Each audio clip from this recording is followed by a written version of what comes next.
The broadcast is live. Yes, Here it we are is. hanging out with an impromptu. But Let's are see. we living? Eh, It's debatable at best. Hmm. we're just kind of in a holding pattern here in COVID land. Mm. Let Well, I me was see on a Kevin. live stream yesterday. Varangian Vigilante was doing a stream about Conan, and he put a link out, and me and Gary B, the casual comic guy, jumped in, and we talked a bit about barbarians and stuff like that. Barbarians. Yeah, so I went and took out a couple of French books with Ah, barbarians. Are they by these? Tar, the Tar. rebel. Okay. Yeah, but you do you know Claude Moliterni? The guy's famous in the story in the comics history business. Yeah, because he wrote this, and the art is by a Spanish guy called Brocal Remoji. So Okay. it's a bit of a clean style. I got two books by him. The other one's this. You Now, say is his that name backwards, is it Rat? Hmm? It's what? I said if you say the rat? character's name backwards, is it Rat? Almost. Is it tar or is it tear? Tar, tar, tar, Tar. tar. You usually don't And I, put two A's in a row, It's so I don't know. entirely too hard to pronounce. yeah, and I also have this one. Good This one. one's the story, kind of. Do you remember the Star the Slayer story, Why don't we give where a the solo legend to show us some stuff? There we go. Star of the Slayer. Oh yeah, I got the collected edition of that a couple of years ago. yeah, the original Star the Slayer story was the prototype for Conan. If they didn't manage to get the rights, and they eventually published it in Chamber of Darkness or something, and the story is kind of this one is kind of like it a bit because it's the writer entering the universe of his story against his will. Mm-hmm. But Star kills the writer so he can continue living because the writer wanted to kill his famous character, and here he's just really the guy in entering and becoming the barbarian hero. Uh, Kind of like he doesn't actually look very heroic. It's kind of thin. Let's see him. Hold him up again. Yeah, he doesn't. He looks a bit like a salesman in that drawing. Yeah. Yeah. And once again, we have barbarians with very good quality boots. They must have wonderful shoemakers in the barbarian age, Sleepy but readers here. Hello there. but they can figure out shirts. Right. Yeah, well, I just made a video today where I showed off the covers from the Kitchen Sink Spirit comic from the 80s. Mhm. And one of the things I noticed in looking at all, which were all new covers by Will Eisner in the 80s. Right. But it's like whenever the spirit was like trapped in some jungle or something, he was shirtless spirit. So that's what it is. When you're in that tropical climate, you don't need a shirt. So just like those barbarians. That's Dude, it gets like that around here in the summers. It's ridiculously humid. Yeah. But these barbarians, they exist in frozen lands up north, and they still don't have a shirt. Samaria. Well, you know, that's because they come down to the warmth of Hyperborea, just a little bit warmer. They're happy to take. Well, they the have shirt. geothermal heating up there. We need a comic about the barbarian shoemaker. That's a good idea. Barbarian cobbler. Actually, sounds like a dessert. Just like I always said, one of the comics I want to see is the Joker's henchman recruiter. Because the Joker kills so many of his henchmen, how does he get them? He needs a recruiter. Must be a wonderful HR department. Yeah, it's like, listen, I'm not going to kill you. I swear, no one's going to kill you. It was just an accident that the Joker did that. No, you're safe. Don't. He's the safest boss. Mm. And he's not.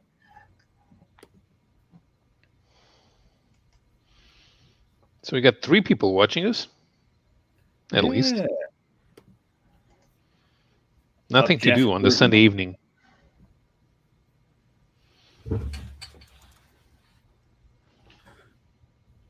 Shrek, Fiona, and Donkey. I wonder which one of us is. We can draw straws. And where's Tim? He told us he was going to be home all I'm weekend. stubborn, so I got to be Donkey. Yeah, those new Eisner covers really are nice. I wonder if they reprinted them in the archive editions. I don't think they did. No. You're talking about the DC archive editions? Yeah, the DC archive editions.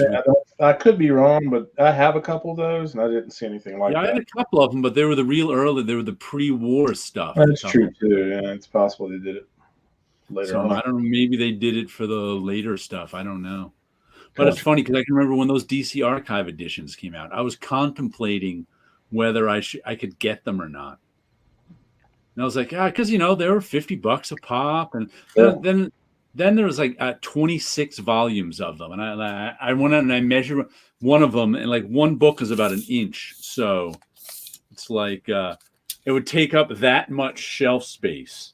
Yeah, I can't even fit into the screen. I was like, 26 inches of shelf space. I think I'll stick with my black and white individual issues. It's not like I read The Spirit that often.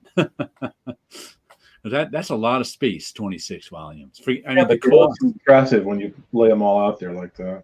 Yeah, I imagine it is, but I have 20-some Prince Valiant hardcovers now from Fantagraphics.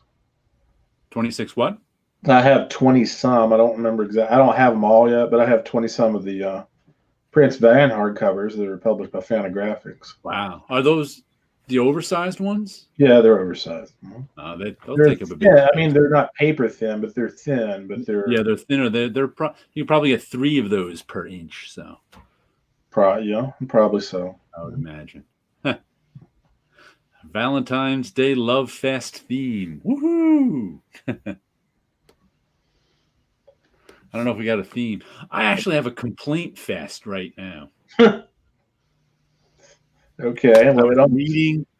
I was reading something on Hoopla that really annoyed me. Did any of you got? I think Sleepy Reader may have got this. I don't remember. Hold on. Let me. It's one of the DC Black Label books. That's what's good about Hoopla, the library app. So you can borrow things that you'd never ever buy. Did any of you guys read this Wonder Woman Black Label thing? No. No. Dead Earth by Daniel Warren Johnston with Mike Spencer. And anyway, it was the reason it annoyed me so much was I liked the first 2 issues. It's a 4-issue thing all in that one trade. I liked the first 2 issues, and then the last 2 issues I just ended up flipping through because it did one of those one of the things that I think Marvel and DC and anybody who uses a continuing character misses out on a lot of potential, because what they do is and this one took place, it's called the Dead Earth because in the very beginning of it, Wonder Woman wakes up and Armageddon has happened. It's the end of the world. It's like 100 years after Armageddon. So she wakes up, these humans accidentally wake her up, and humans are all like living in, trying to survive. And there's these giant mutant creatures roaming around trying to kill the humans. And one of the interesting things creatively about a character that's been around for 60 years is everybody knows her.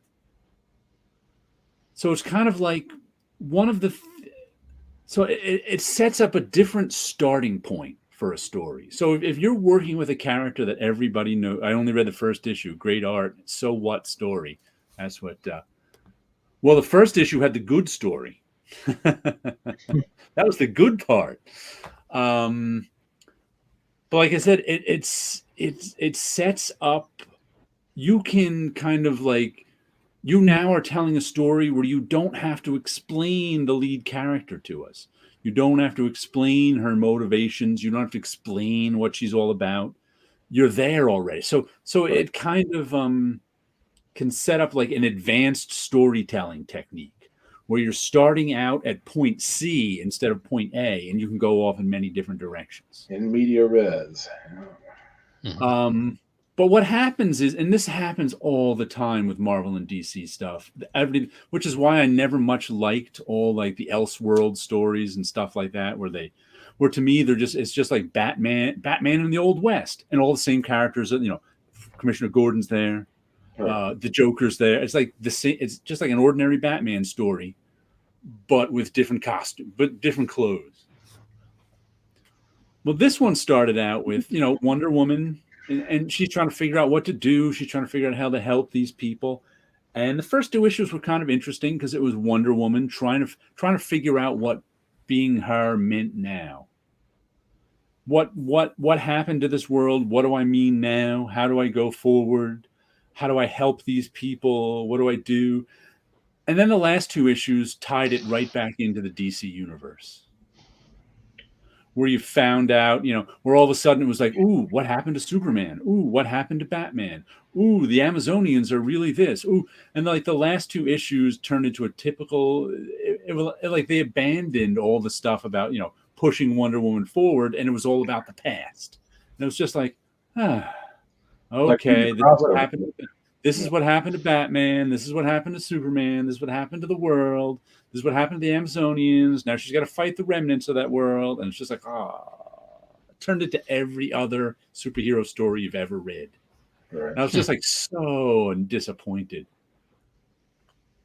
It reminded me, any of you guys ever read Grant Morrison's 1602? Who drew that? Andy Kubert? Is that it was Neil Gaiman's. Oh, Neil Gaiman's 1602 for me. The first issue. It was Adam Kubert, I think. Adam Kubert. Yeah, the cover art was really good. I don't remember who did that, but the covers were great. But the covers looked like old woodcuts. I remember something like that. They had a real style to them. But I only read the first one. Right. Me too. Once again, that had the same kind of feeling for me. That's when I first noticed really I still don't have a name for it because I thought Neil Gaiman did a real good job in the beginning. Once again, we had a starting point where we knew all these heroes. And he could tell a different kind of story with them because he was already at point 3. But then, of course, it became all about guessing which Marvel character this really was. Yeah. And it became a typical Marvel story. And it was just like, And when it was all about Captain America, he went through some kind of time portal. Yeah. So, yeah, typical. And then they did a second miniseries. And that one just sucked. Did Neil Gaiman do that second one even? Or was it someone else? I think it was someone else, and you know it is. Just put was this famous? Well, put the same name on it, but instead of paying the writer, get somebody who works for 1/10 of the page rate. Right. She'll taunt you a second at time. They tried to tie into the regular Marvel universe by revealing Cap could be the real Cap sent back in time by the Purple Man. Hey, yes, because the Purple Man knows how to use time machines. Oh, look, we got Tim. We have Tim's room. We have Tim's room. Guest starring Tim's room. Hey there, Tim. How you doing? Hey. Pretty good. I wanted to jump in. It came up on the phone. I don't get messenger alerts for some reason, but I get the YouTube on your channel, Jared, like everybody should. Anyway, so I get on Facebook to get to the messenger on the computer, and it tells me somebody changed my password 3 years ago. If I don't remember doing that, I need to click here. But throw in my 1602 thing that I was like, oh God, I need to be in there. There's Neil Gaiman was actually on Big Bang Theory, and they didn't know he was Neil Gaiman. And when he said you need to read 1602, Sheldon Cooper turned around and looked at Neil Gaiman and went, "Oh, really? Let me guess. The mutants everybody thinks they're witches." And he went, "Yeah." And and Neil Gaiman just like sadly walked off, you know.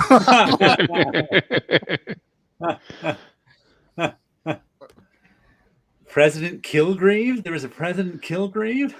Kilgrave's the Purple Man. Yeah. Oh, was they Did he- talking about the graphic Spoiler. novel in the 80s? Yeah. Well, wait a minute. No, No, wait a minute. Wait, well, never mind. Stop. Dr. Doom used the Purple Man to take over the world in a graphic novel. Oh, that's Yeah. right. And they had I so remember much that. story that the back cover, the inside and the back side, I think, finished the story. They had so many pages. Kilgrave, the Purple Man. Yeah, I need a word for that when a mainstream comic disappoints me because its potential was wasted by being ordinary after starting out good. No. We're talking. Did you read this one, Tim? This is what I was talking about before. Where is it? It's one of these Black Label books that I read on Hoopla. Wonder Woman, Dead Earth. Oh, no. I actually saw the cover to that and thought it was a little bit too Frank Millerish. And, you know, Daniel I mean, Warren Johnson. I'm on private chat over here. Let's see what's going on. Okay. No, I never read that thing. But were you talking about it turning into something like started out good, then it ended up being just kind of generic Typical, or something? because it started out being sort of about this Wonder Woman in the future in the first maybe 2 issues, and then it ended up just tying into the past. Like it became all about Wonder Woman, Batman, and Superman, even though Batman and Superman weren't around anymore. And the villains became the Amazonians. The Amazonians became, and it was just like, this whole future world is the same as the past world we're fighting. You know, it's kind of like, give me an imaginative future world. Damn dirty apes. Well, There you go. I was flipping through something last night that did the exact opposite of what you're saying. I thought it was going to be like light reading, and it ended up being like this great big free the slaves revolutionary kind of story where they wanted freedom or death. And you're not going to believe what it was in. It was in Pirates of Darkwater. Wow. Pirates of Darkwater. Darkwater. Their race are slaves. Let's give you a solo outlet. Yeah. There we go. Yeah, can you hear me? I'm getting robot voice. Is that me or okay? Do each one of their covers, is it like some kind of requirement that they have to be on a dock or a wharf? Well, it's Pirates of Darkwater. I think a lot of the world. I was just kind of flipping through this. I haven't watched the tune. The cartoon actually. I thought like we were getting back to traditional Saturday morning cartoons around 1990. I was a junior in high school, and Hanna-Barbera came out with Pirates of Darkwater. They had toys and everything, and it was serialized. And there's dark water out there, and I don't know. It's one of those things where you go on a quest, you find this piece, and it leads you to the next piece of something. But anyway, it had one of those silly little bird creatures. But the freaking comic book, in this issue, there's a big revolt where it's freedom or die. They all rise up against their slavers. And I was like, I'm sitting here just looking at this like this is a Saturday morning cartoon kids book. You know what I'm saying? I'm like, it's not all bloody, but I'm like, that's pretty heavy, man. There's only like 9 of them, and I picked up. I liked the cartoon, but Charles Vest did quite 3 or 4 of the covers. That's how I ended up getting them. So I finally reached a point where like I need to read these. I've had the covers. But I just couldn't believe I was going to see these silly little birds revolt because they're being held, they're slaves and they've had it. Give me freedom or death. And they're in there just like squawking and crawling on people. Is there a Star Comics logo on that? Was there a what? Star Comics logo. No. This is Marvel. Straight Marvel. And who's the artist? The covers were beautiful. A guy named Zimmerman wrote it. Zick. That's all they give is the penciler. Garvey is the inker. Yeah. In this particular, I can pull them off the shelf, but I had this one just laying around. Yeah, they just give last names. Oh, that's weird. But it must be Zimmerman then. Yeah, but it's got a Buscema, Tom Palmer cartoony kind of look. The inking's beautiful in it, But I enjoyed the cartoon, So. Huh. But I'm just sitting there reading it. And I'm like, that's not what I expected. Just sitting there flipping through it. I'm like, this is pretty heavy. I'm like, did this happen in the cartoon? There was only 13 of them. They never finished the quest. And then I got my Swamp Thing fanzine number 5. If there was one to get for $10, this is the one. This thing is absolutely done fantastic. The paper quality's gone up. The art is beautiful. Stephen Bissett gave this guy something like 20 sketches about 2 years ago to use however he wanted.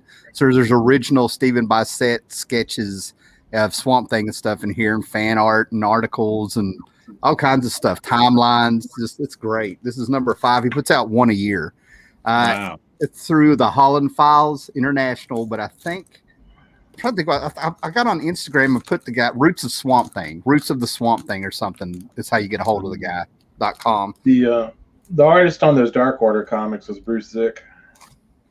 Bruce Zick. I don't think I've ever heard of him. Another indie book that was called Zone Continuum.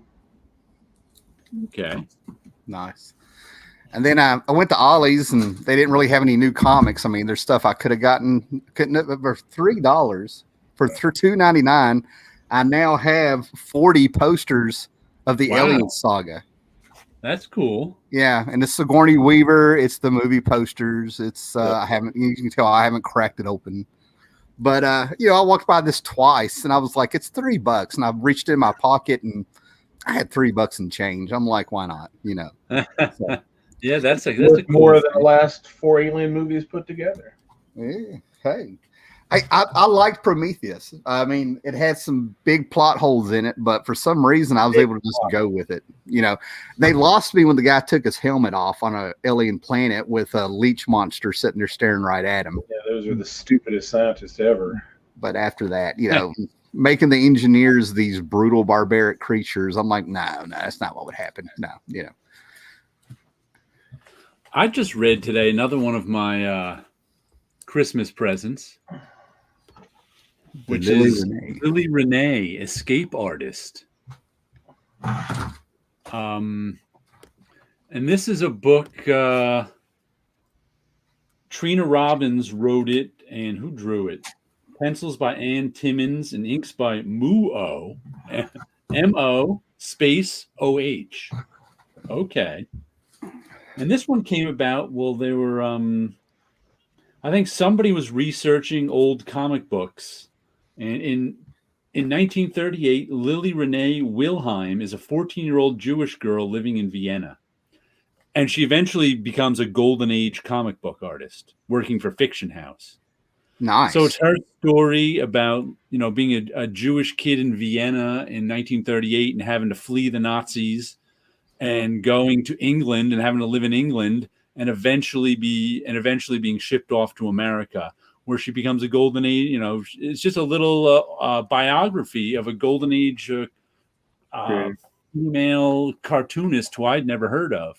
And I think Trina Robbins discovered her or something. I remember reading a story about her, and then saying, "Oh, they discovered her, made this comic about her." So I put this comic on my wish list and got it for Christmas. It was solidly okay. I mean, You really have to like historical comics because it's not the greatest drawn and written comic ever. Right. The art is just mediocre, but if you like historical stories, it's pretty cool.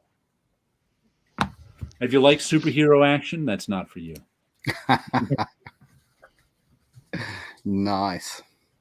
It may have been for a younger audience too. I don't know. Published by Graphic Universe, a division of Lerner Publishing Group.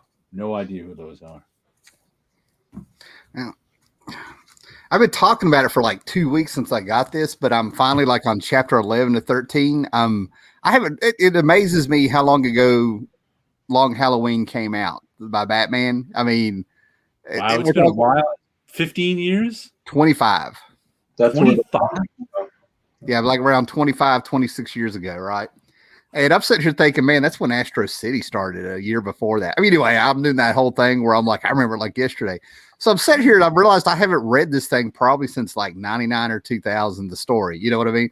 So I'm reading this and it still holds up, but it's like where this is black and white, you can really study Tim Sell's art. The man really is a genius when you get in there and look, but it doesn't really pick up till like chapter 11 of 13. All of a sudden the thing just starts moving and we got these big double page spreads by Tim Sell where you're just like, damn, this guy's a technician and all this stuff. You know what I mean? So it's been really it's more like it's like if you tell a joke, you just don't, and some people laugh, they just think it's funny. It's like I'm sitting here trying to figure out why the joke is funny, because story-wise, it's really not that complicated. I'm reading it and I'm like, it's pretty straightforward. Here's I actually remember, a joke about that I very remember. subject. I'll tell it to you later. There we go. If So I remember correctly, there was a lot of slice of life Batman in that. yeah, there's some cool stuff with him and Catwoman that's very subtle, I guess. Like there's this, that's what I mean. It's almost like there's bare minimum storytelling in it, but it still says so much. So I'll give Loeb some credit here and there. Like, you'll have go ahead. Because it's all about the calendar, to the months going by. Yeah, this takes place, I don't know, year 1, year 2 of Batman. There's no Robin yet. You know what I'm saying? This is an early Batman tale. Takes place over a year, maybe 13 months. Right. And every holiday, there's a murder. And they ended up naming serial killer Holiday. Is it Catwoman? Is it Harvey Dent? They're tricking you because it's actually the origin of Two-Face in a way by the time you get to issue 10 and 11. And they did pull a lot of this into the Christopher Nolan Batman movies of the 2000s, if you will. Building up to the Harvey Dent, Jim Gordon, Batman truce, all that stuff.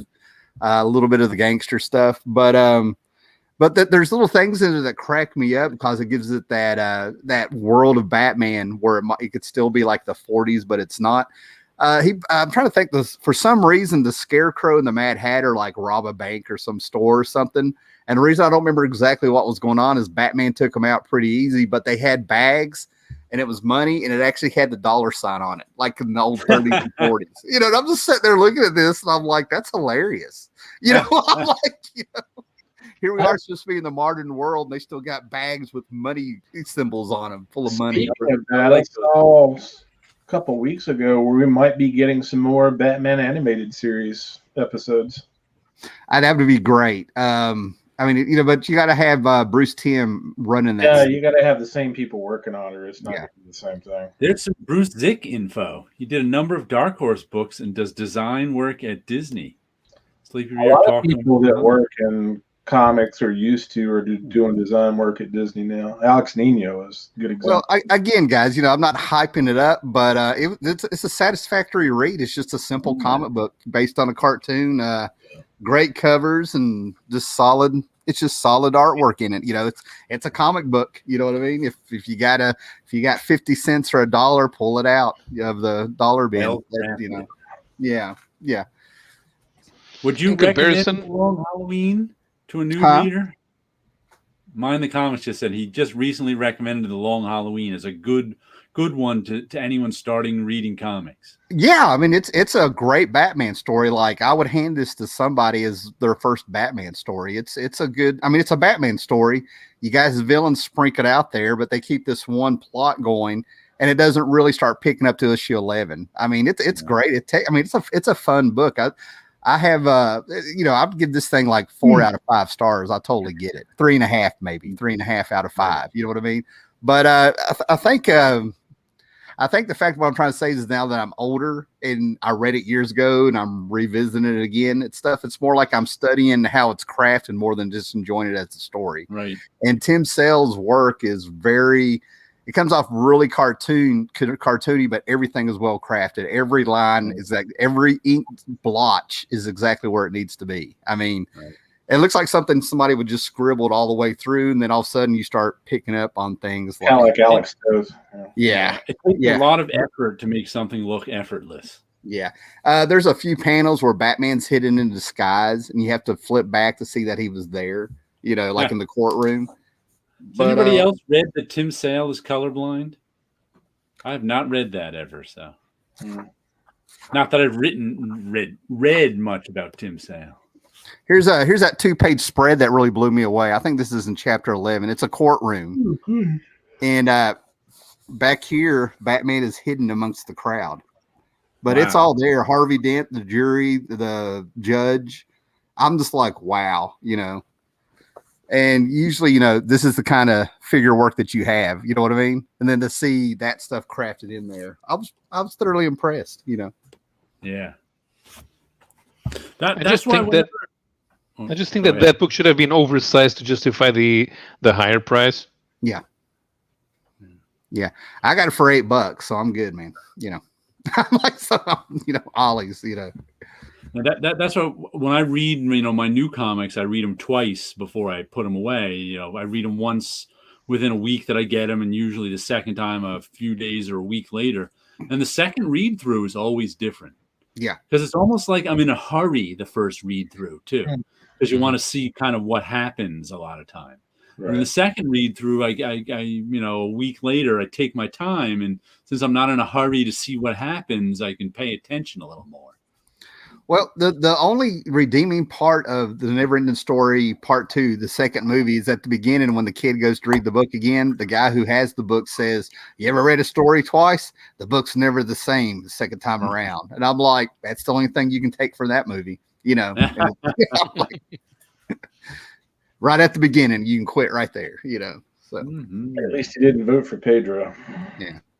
And then there's stuff like The Watchmen. I mean, I found 2-3 new things like 2 years ago, and I've been reading that thing since 1988.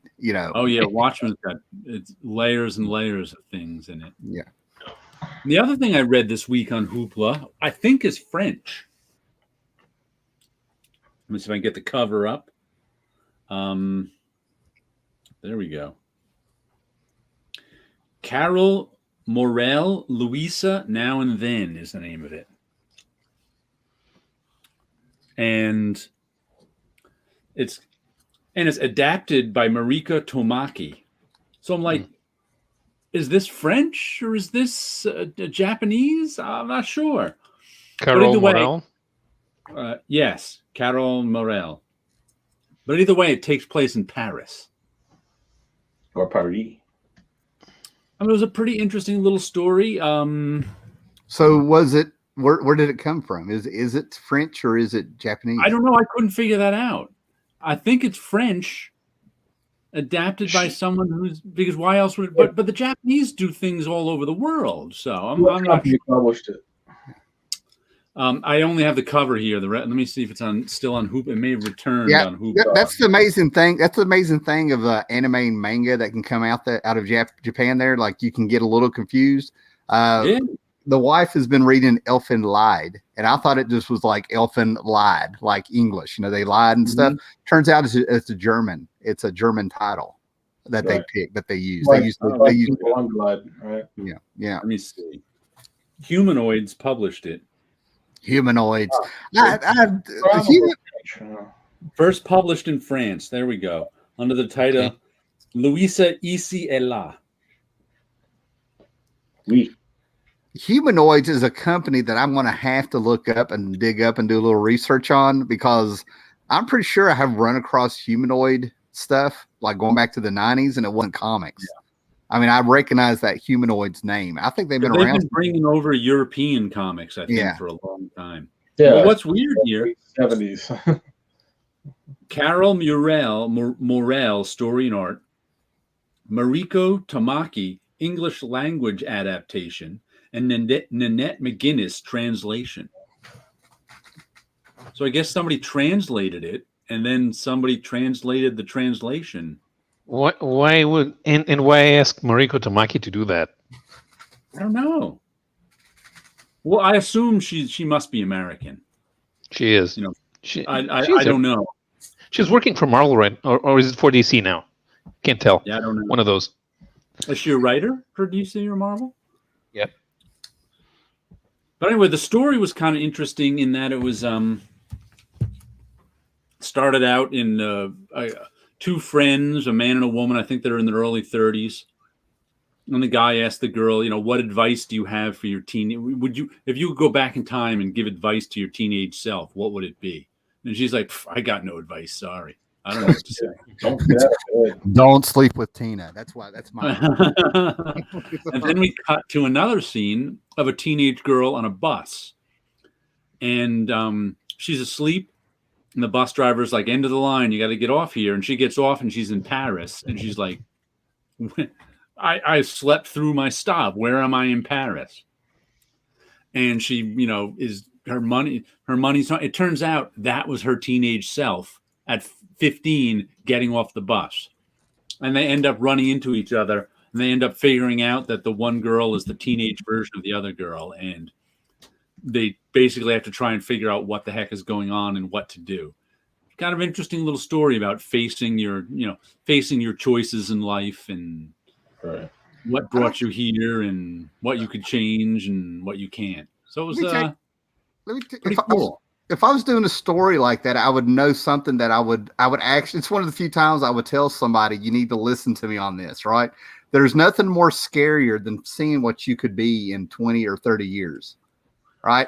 I met my biological dad when I was 18. Now, let me tell you something.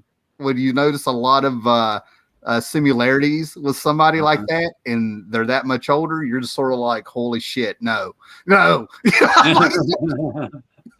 Funny thing, they didn't get along very well either. These two characters. I agree with that. And there was also, I think, incidents of sexuality in it too. When the girl was a teenager, she had a little sort of brief same-sex encounter with another teenage girl who kissed her or something. But everybody shunned this other teenage girl for being a lesbian, and her mother told her he couldn't see her. She couldn't see this girl anymore, who was her friend. Right. So the 33-year-old was still confused. It was so repressed. She was still confused about her sexuality when she was 33. And this had just happened to the 15-year-old girl. So they're kind of at odds with each other because... What's the tone? What's the tone of this story? I mean, is this like straight up like a drama and they're kind of serious with it? Are they doing anything tongue in cheek? I mean, a lot of dramedy is more like it. It's not really that serious. The artwork is pretty comedic and goofy things happen, but there's an undercurrent of seriousness. Most of the serious stuff about facing your choices or whatever is all the undercurrent. Because on top, it's these two people in this crazy situation who don't know what's going on. Right. And this girl, the 15-year-old, she wanted to be a fine arts photographer. And the 33-year-old is a photographer, but she's a commercial, takes pictures of food photographer. So she spends her days on photo shoots taking pictures of pizza and pears and so, of course, the 15-year-old is like, "What? That's what I do?" And I'm miserable. And she's like, "I'm 33 and I'm still unmarried. I don't have a boyfriend." So there's all this conflict between them. They're kind of and the older one's kind of disappointed in the younger one for not being realistic. She's like, "Hey, listen, we got to make a living here. I like my job. Shooting food isn't the greatest thing in the world, but it's a good living. I'm doing okay." But she does end up being a lesbian, right? Like she's we don't know. Okay, we don't know. Yeah, there's a difference. Just reading regular books. I've ended up putting a few down because you go from having this be a part of the story and part of character growth and discovering themselves, whatever, to where one of three things happen. They stay true to the story and it's part of it. Right. Or it ends up being turned into some kind of weird soft porn moment that has nothing to do. Has nothing to do with anything. I mean, I'm sorry, but if you're writing a book, let's have everything move the story along. Not or the author's sitting here and it's like they're almost using this time to let you be their counselor while they type away. Really, it's about them. And I'm just sort of like, I do this for a living. You're not getting anything free, bitch. I paid you.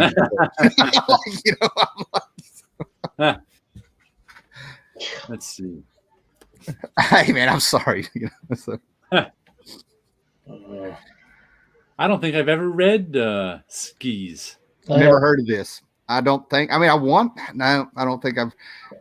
I have heard of it, but I haven't heard of it in a long time, and I never got around to it either. I've got a bunch of 2000 ADs to read from the 80s. I wonder if it came out of that. I don't want to read DC these days. Yeah, DC republished a bunch of 2000 AD stories when they had the rights to the rights to it, and I remember Skiz coming out, but I didn't buy that one. I only bought DR and Quench, and didn't buy anything else from Alan Moore. Yeah, and Alan Moore, I swear, I think he keeps his friends working, and that's why he decided to stay with the America's Best Comics books when Wildstorm got up by DC, and it's all this stuff. But Jim Bake worked with him later on in Tomorrow's Stories and stuff. I just bought a trade to put on the shelf. We'll bring this one over for Tommy Bagley to look at. This is one of my oil paint. I think I did. This is at least 20 years old. John Bull is the name of it. Who is John Bull is England's Uncle Sam. Nice. I don't know why that ended up on our T-shirt, but it did. Sanctuary Reality was like he's also said Jim. Tommy's comment about Alan Moore's ET story. Are any of you guys familiar with the original ET story instead of what came to be filmed? It's a very interesting story in and of itself, how it changed. Yeah. Yeah. The one where he was a scout to an alien invasion? No, it was the title for the original was going to be Dark Skies. It was actually written by Rod Cobb, the concept designer. Yeah. Something happened with the studio or whatever, and then Spielberg ended up rewriting it and giving us the ET we all know now. But the original version was very sinister. It was nothing like what it turned out to be. And I'm trying to think whose wife it was that ended up doing the actual screenplay. I used to know this stuff. Like this stuff came out like in the late 90s around here. It could have been. I want to say it was. I almost want to say it was Spielberg's wife at the time, but that doesn't sound right. What's her name? I can see her face plain as day, but I can't think of her name. It was Jim Cameron's ex-wife. I can't think of her name. He also did the Vigilante story that Alan Moore did. I have those. I have 2 copies of both issues. And Electric Warrior for the 80s. I got to pick up that Electric Warrior. That actually started popping up in dollar bins again. Something I'm finally going to get back into a little bit. Mike Allred's original. I think this is the original Madman miniseries through Tundra. Mm-hmm. I haven't read it because I can't find number 1. I found number 2. I found both of these in dollar bins. I think I have those. So I wanted to wait till I had number 1 just to read it on through, but I'm gonna go ahead and do it. And what was really weird is even though I pulled out the box over here with all the Mike Allred stuff, when I looked up here in the corner, I saw a book hanging over, and it was Nexus Madman with a Steve Root cover. And I don't know how it got up there, but the Madman figure is up there. So maybe he had some light reading to do last night. I don't know. That's actually the first Nexus and Mad comic that I bought. Nice. Nice. Yeah, I dug the Madman. I came around. I actually ended up checking out Madman because Fox had a cartoon. I can't think. The Freakazoid. Yeah. Mike Allred had turned them down, to let him do something with the character on Saturday mornings. Yeah. So Spielberg's animation company just went ahead and made their own version of Madman. So when you watch Freakazoid, you're actually watching a Mike Allred Madman, take riff there, That's why I never watched the cartoon. I think I watched 1 episode to see if it was true. And I just kind of I felt dirty after watching it because I finished the whole cartoon. I didn't walk away all, like those bastards. I was like, And as I moved that painting, stuck behind my bookcase was my warranty for the Olympus Stylus camera I bought in the 90s. Nice. Nice. What? How did this get there, and how many decades has it been there? It was meant to be. Tonight was meant to be. At Olympus. Is the warranty still good? Is it still good? It might be. Well, I never wrote the date, but I think I just gave this camera to one of my former students. Because I haven't used a film camera in a long time. This is the one I took a lot of pictures with in the 90s, though. Yeah. It was one of the first portable, pocketable cameras. And I think I gave it to my sister, in the early 2000s when I went digital. And just like last year, my sister was like, "Do you want these old cameras you gave me?" I'm like, pile them up there. Who knows? I'm never going to shoot film again. I shoot all digital, but maybe I'll find something to do with it because I've given away old film cameras before. Oh, And one of my students just happened to be, I think, just when was it? This summer was like, I think she was in Hawaii, and she's like, "Oh," and a lot of these young kids want to shoot film because it's a novelty for them. They've never done anything like that. Someone like me got tired of film a long time ago. It's expensive and you can't shoot a lot. And she was like, "Oh, yeah, I was looking for this camera, but I'm like, oh, I got one. You want it? Here." So I mailed it to her. And I was like, I got rid of that one. A And friend this of is mine the warranty to it. friend of mine was fascinated that they re-released like a Polaroid camera a couple years ago. Well, what they do now, And it was like, instead of the Polaroid, they don't have Polaroid film anymore. They have a new thing, zinc, zero ink technology. I but think she was just fascinated that you could, have a printout automatic. Like we were dealing with this back in the '80s. I mean, this is not, well, You're I'm kind of wondering if, Yeah. I'm wondering if film and stuff's going to be like how people finally are starting. Actually, I think it was about 10 years ago, and of all people, it started with Cyndi Lauper. She was talking about how everybody was doing things digital, and she said there is a difference between using tape and doing digital. It's thin. She said with digital it's thin. And all this stuff, right? So I'm kind of wondering about everybody switching over to these digital cameras, not using the film and stuff. I don't know. I always feel like there's a bit of people who want to go retro with the stuff to be different. You know what I mean? And I think that like two of my cameras I gave away to a friend's daughter and a cousin because that in high school when you first take photography, they teach you film. Right. So you have to shoot film, black and white film, and develop and print yourself. I have an Ollie's update, and apparently I was wrong about the price. Okay. Yeah. One of the guys that follows me on Instagram just tagged me not 14 minutes ago. He went to Ollie's, and for $7.99, he got the Batman Long Halloween Noir I was talking about. Oh. But in his picture, he also got the sequel of Dark Victory for $7.99. He's one up on me now.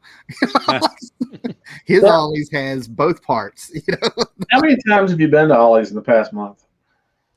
3, maybe 3. Okay, I think that's how many times I've been in like the past year and a half. Yeah. Well, you got to understand, it's 6 miles up the road from me. If I go to get us dinner or I go to get a few groceries, it's right there. I've only made one trip in the past year to go specifically to Ollie's just because I was wondering. I think I left something behind and it got to me, so I went 2 days later just to get it. Yeah, Ollie's is something I hit if I'm out in town.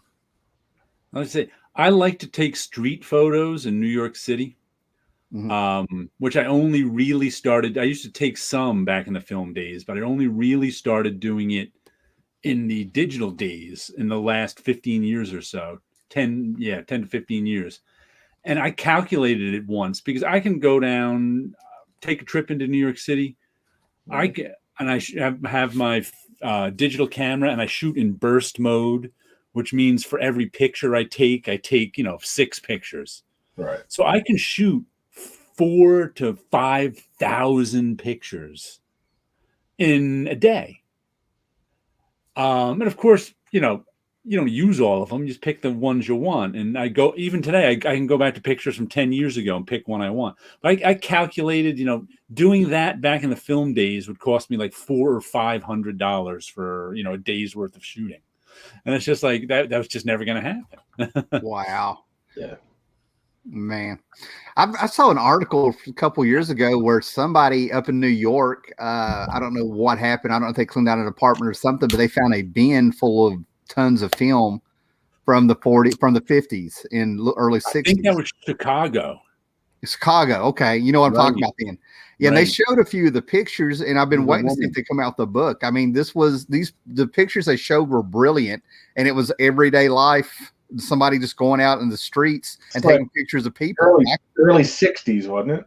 I think so. Yeah. But I remember seeing an article like that. She even stopped developing her film. She would just take the pictures and leave them in the container.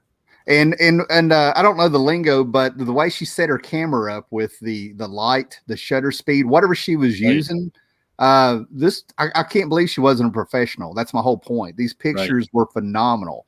They, she took the time, and the way she arranged. Oh, what's the word I'm looking for? Oh my God! When you look at composition. The composition, thank you. It was brilliant. I mean, just in a handful of pictures they showed on the internet, they just grabbed you. And I've just kind of been wondering. I've kept an eye, sort of out, an ear open if they're going to do anything with those. Yeah, a lot of that type of street photography is social too. Yeah, it's you've got to be able to talk to people, get them to open up and stand for you, and that's what she did. I remember reading. I'm not that type. I don't have those type of social skills. I'm a big, scary, long-haired weirdo. Trying to think in a lot of ways, it's almost like being an anthropologist. Well, around here, you got to watch where you do it. I can go an hour down the road and be fine doing something like that.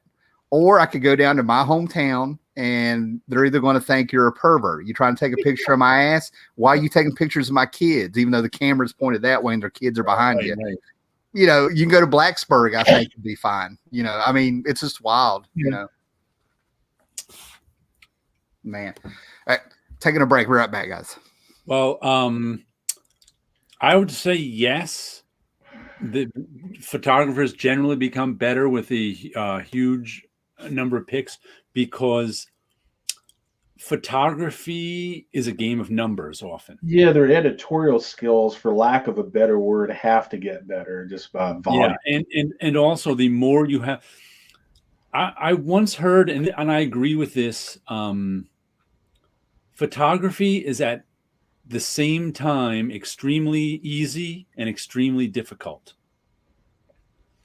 It's extremely easy because the camera does the picture making part of it. In terms of, if you want a picture of a water bottle, you point a camera at it, and the camera does 99% of the work. Just try painting this bottle. But that 1% is so important. But it's hard because you only have that 1 or 2% to make the picture your own. Right. It's like I can teach you the difference between, a Picasso and a Manet in an hour. To be able to recognize a photographer's style by just looking at a picture is tough because it's tough you only have that small percentage to work to make it your own. That's why most photographers are unknown or unnamed. And, often one photographer's work looks a lot like the other. It would take a long time to be able to distinguish between a lot of different photographers. And I bet the average American can't name more than 2 photographers. Right. And Ansel Adams is one of those 2.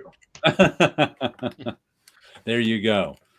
And like I said, it's just photographers are so anonymous because the camera does so much of the work.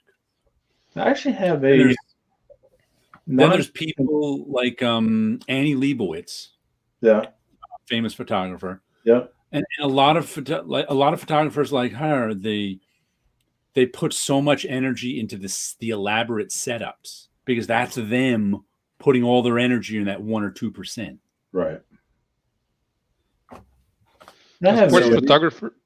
Sports photographers nowadays they can't make their craft pay out for them because there's so many sporting events these days than there were even back in the 70s, let's say. Yeah, but everybody has a digital camera, right? So everybody can sell their pictures for $5. Right. And there are guys who just do photography on the weekend as a hobby, and they're willing to give their photos for free to a newspaper or a magazine, and just so that they exchange access to the place they go to for photography. So and they don't really need to work out that much. Professional photographers used to have to work in the moment, make sure that they were ready for that specific frame that they wanted. Right. Nowadays, they just leave it on automatic, get 1,000 pictures. One of them will be fine. Yeah. Same with wedding photographers. Right? Photographers, a lot of them were put out of business because everybody's got a camera, and that's just the way it is. And a cell phone camera, even Yeah. You get a cell phone camera, put it on Instagram immediately. And back in the day, when will you have the wedding pictures ready? Oh, in about 2 weeks. Nobody's gonna wait 2 weeks for pictures. You know what's funny though? You know what? I just posted on Facebook an old photo today, and it was from I used to shoot with this Olympus OMG. Is what that was my first 35 millimeter camera that I shot with in the late 80s and early 90s. But before I got it fixed in the mid 90s, there was a maddening problem with it where the shutter would stick. Unpredictable when it would stick. It would never stick with film not in it. So it's like I'd open it up with no film in it. It worked perfectly fine. I'd put film in it, and you could hear it sticking because the shutter speed is supposed to be click, click, but instead it's click, click. You can hear that it's sticking. Right. Because the shutter is open to it. And I'd just be like, damn it.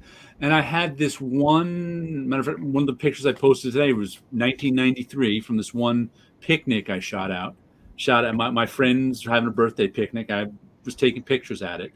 And I could just hear the shutter sticking the whole time.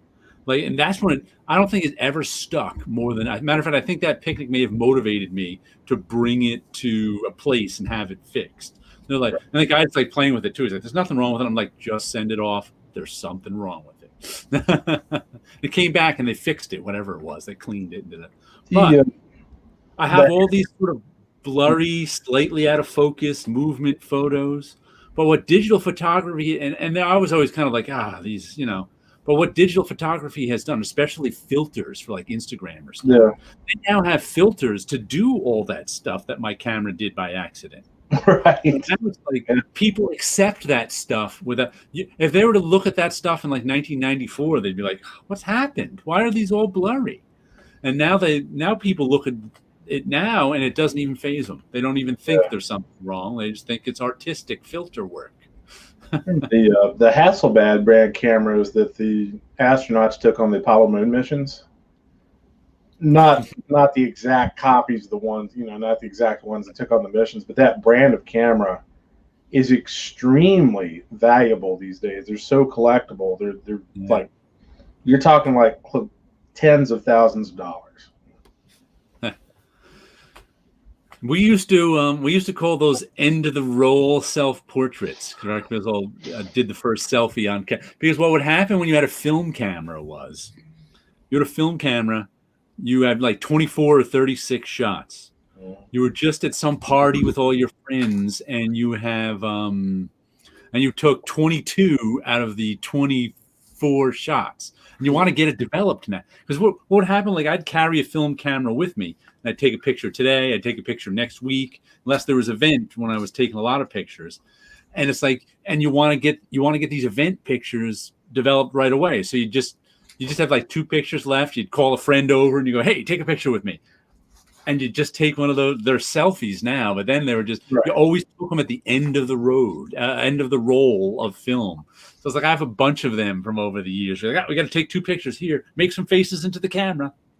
And they'd come out however they came out, because of course you couldn't see through the couldn't see what you can now when you flip. Speaking of making faces for a camera, something I've noticed, and I don't know why, this just bugs me. In the past year or so, have you ever noticed that every still photograph you see of Kevin Smith, it looks like he's just been goosed by an elephant like 2 seconds before? Oh, he makes faces at the camp. That's yeah, but that's on purpose, and I find it extremely annoying, and I don't know why.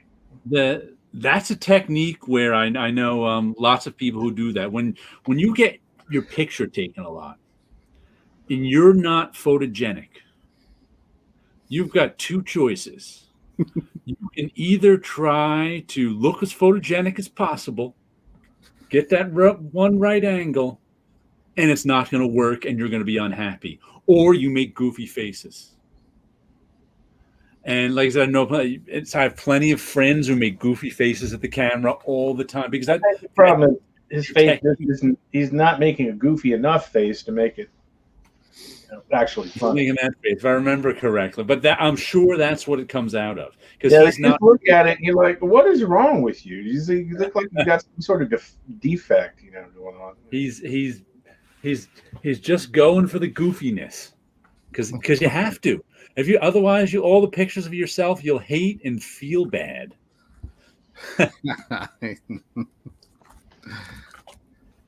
So, have you heard about any hot books? Hot stuff. I've heard about hot trading cards. Well, hot trading cards, hot books, it's been funny, but apparently thanks to WandaVision, the show, these throwaway issues of Defenders are supposedly going up. This one in particular, issue 112. Yeah. It's got the first appearance of Arcana, who is the Squadron Supreme's version of Zatanna, because supposedly there's some blonde that they think is Arcana, I guess. So everybody's been trying to dig this book up. This may be over with. I don't know. This is earlier in the week. But the thing that's really surprising me is like almost all these early Venom appearances are like going up. Like the price is going up as we speak. This book is up to $150 and rising. Not eBay prices, mind you, actual comic book price guide prices. Wow. Even Hydro Man, a copy with Hydro Man is going up because I think Venom's in the end of it or something. That went up a few years ago. Oh no, the first Hydro Man did, but yeah. And I sold my Spider-Man 300 because divorce sucks. Like I sold it for something like $180 back in 2008. This cracks me up that these books.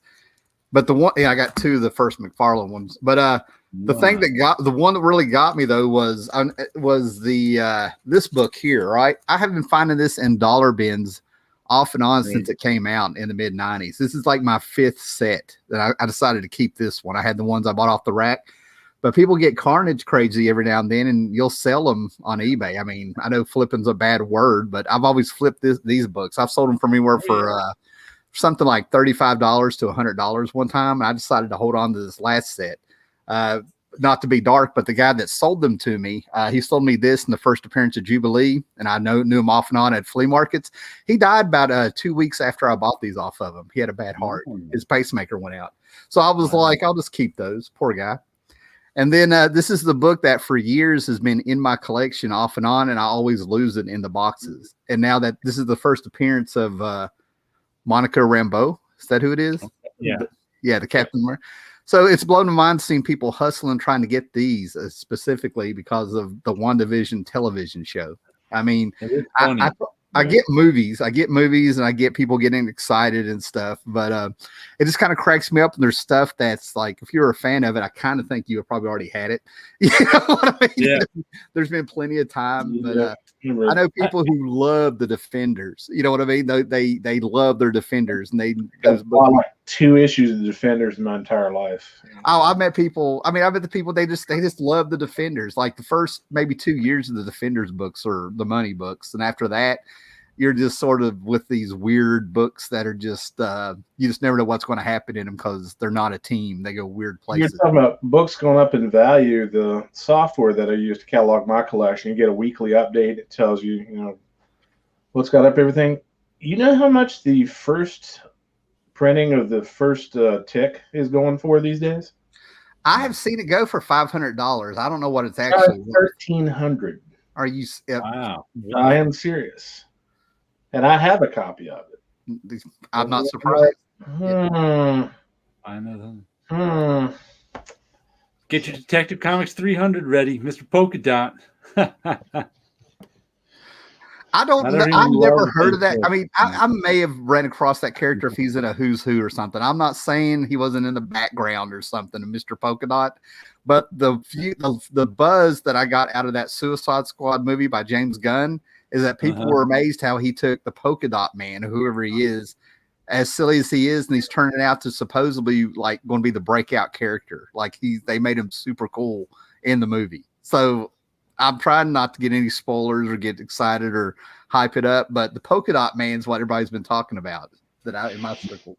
Moontide interest. For some reason, the prices swamp the beach, and then all of a sudden they recede back into the ocean. Yeah, that's collectors collecting. Yeah. Have you seen the Yeah. prices on the Marvel cards from the 90s? Yeah. T Mao, I think it's his name on Instagram. I know he has a channel. He'll post a screenshot of eBay of things selling when they're hot.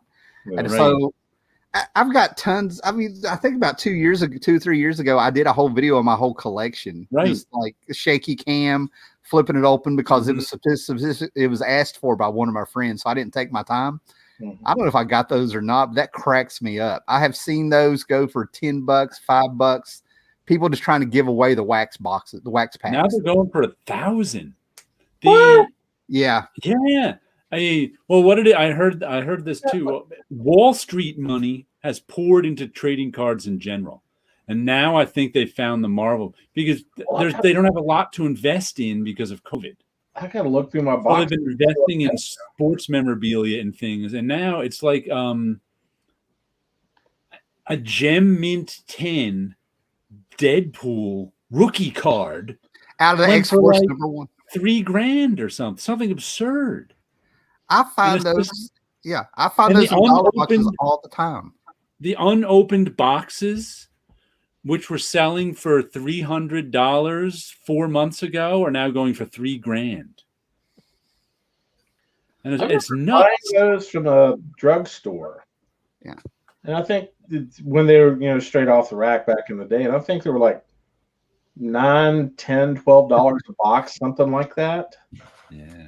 And once you figured out how the hologram cards were collated, because there was a pattern to it, people would go through those and pick out the ones that had the hologram card. Let's do it, Sanctuary. Let's do it. I've got those. I've got the 10 here There you go. somewhere. Warrior Plasm. I've got that rare card in the back. But I also have the Dark Dominion, the one that nobody talks about, by Steve Ditko, with rare cards in the back. So, let's do it. Yeah, I have like a collector's tin of the first 2 Marvel sets, and they were worth nothing for years. I mean, they were $25 for a collector's tin. Around the same time, you had rock and roll comic cards coming out, and I think I have like a 95% complete set of that, and a 10 here somewhere. I mean, I really don't know what I have. As far as that Deadpool card goes, I found that for years in dollar bins, and I would, flip them. And maybe I kept one. I don't know, but that cracks me up. Yeah, all Tim's Legion stuff will suddenly get expensive. It's not going anywhere except the Bendis stuff that I'm stuck with. I'll be like, take it. Yeah. The first bouncing boy. Yeah. It amazes me how popular WandaVision is, and I think because there's been no movies. Yeah, I mean, they some of the articles that announced it, one of the first things they did was point out this is the first thing that Marvel's put out in over a year. They actually had it down to the months, and one had it down to the month, the year, month, and day and stuff, right? And they released the first 2 episodes back to back, and they were horrible, boring. I mean, you knew they were leading up to something. You knew there'd be a payoff, but I was like, damn, this is just bad. I mean, they really. I haven't even bothered with them at all, so I don't know. I think around the 4th episode, I don't have the Disney Plus anymore. I just had it to watch Mandalorian, and it ended 3 or 4 days after that first night of WandaVision. But that apparently the 4th episode's the one that made everybody pop. Everybody's in now, So I know the people who were right there with me talking about how bad those first 2 episodes were. So I'll be watching. I know who you are. A lot of people bailed. Yeah. But everybody seems to love it. I'm just like, I didn't like the comic. I heard don't a lot feel of like people watching the complain TV that they show. couldn't understand the first 2 or 3 episodes. Well, it's not that. It's not that. It was just a waste of time. They were world building. They weren't even world building. They were like getting you into the concept that this is a 50s sitcom. This is a 60s sitcom, and then there'd be 2 or 3 little things happening to let you know that something weird's going on. The first 2 episodes were a waste. The first 2 episodes should have been the first episode. In my mind. But they've been hinting at a great big huge we're going to have somebody as big as Luke Skywalker popping in on the show. So stay tuned. And a lot of people, I was one of the people that thought they were talking about Thanos, and a lot of people were talking Quicksilver from what I've seen. I mean, you know, that would make sense since he's related. Well, Thanos did kill Vision. You know what I mean? So, you know, I'm surprised the WandaVision miniseries, both sets from the 80s, aren't like worth a fortune now, you know. Yeah, that is weird that nobody cares about them. Yeah. And Agatha Harkness played a huge role with, well, you know, huge in my mind, huge. Agatha Harkness is a Jack Kirby character from the Fantastic Four who's a witch. I loved her from day one. I really dug her. You know what I mean? Like, even her house, when they opened the door so she could start babysitting for the Fantastic Four, even her house was fantastic, I thought. Yeah. So I've been kind of hoping she really does pop up in this, you know.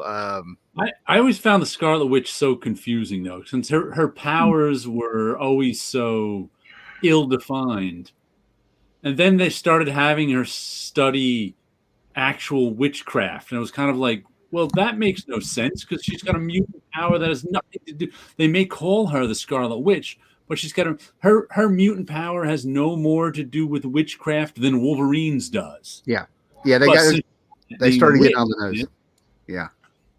So eventually they just were like, no, it has something to do with witchcraft, right? And it's just like, it just never made any sense. No, it was the 70s, you know, people interested in the occult and in somebody, probably Steve Englehart figured, well, if she's a witch, she should study witchcraft because she's a witch. Did I mention she's a witch?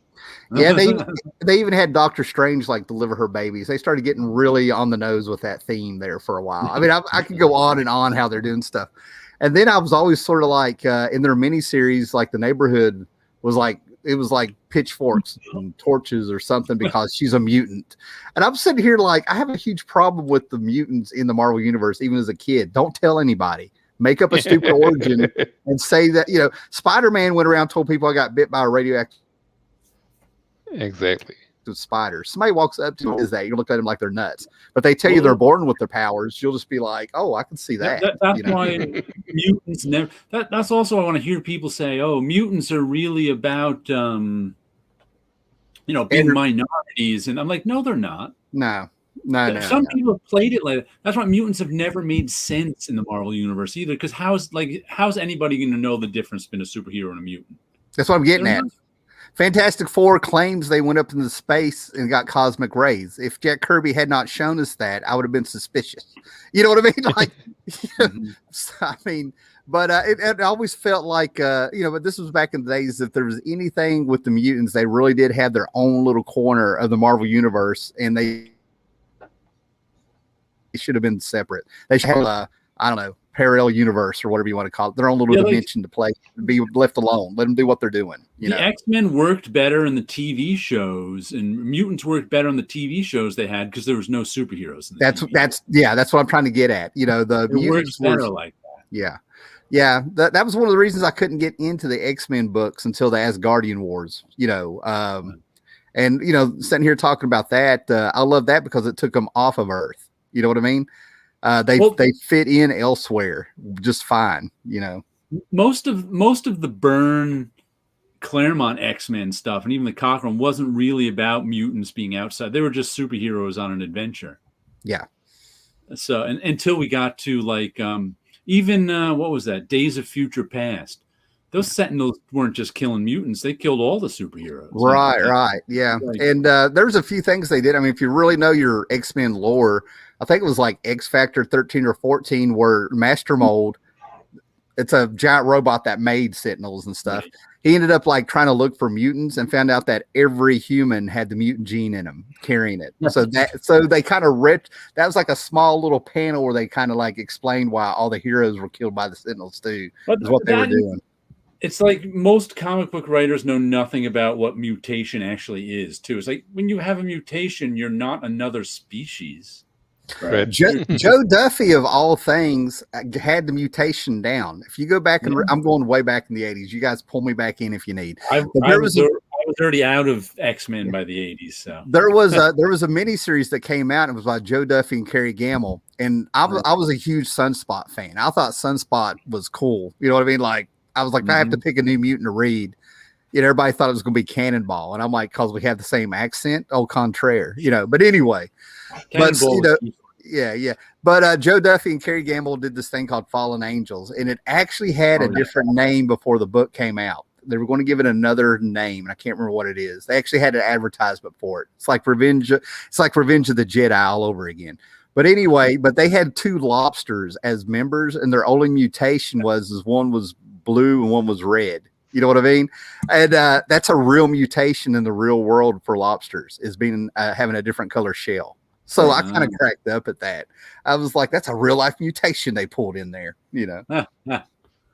I feel about WandaVision like I do about modern Marvel. It's so dependent on stuff I haven't seen that things that should interest me will go right over my head. See, I'm okay with watching the movies and TV shows when things go over my head because I expect them to, as long as enough of it is entertaining for me. But sometimes it isn't.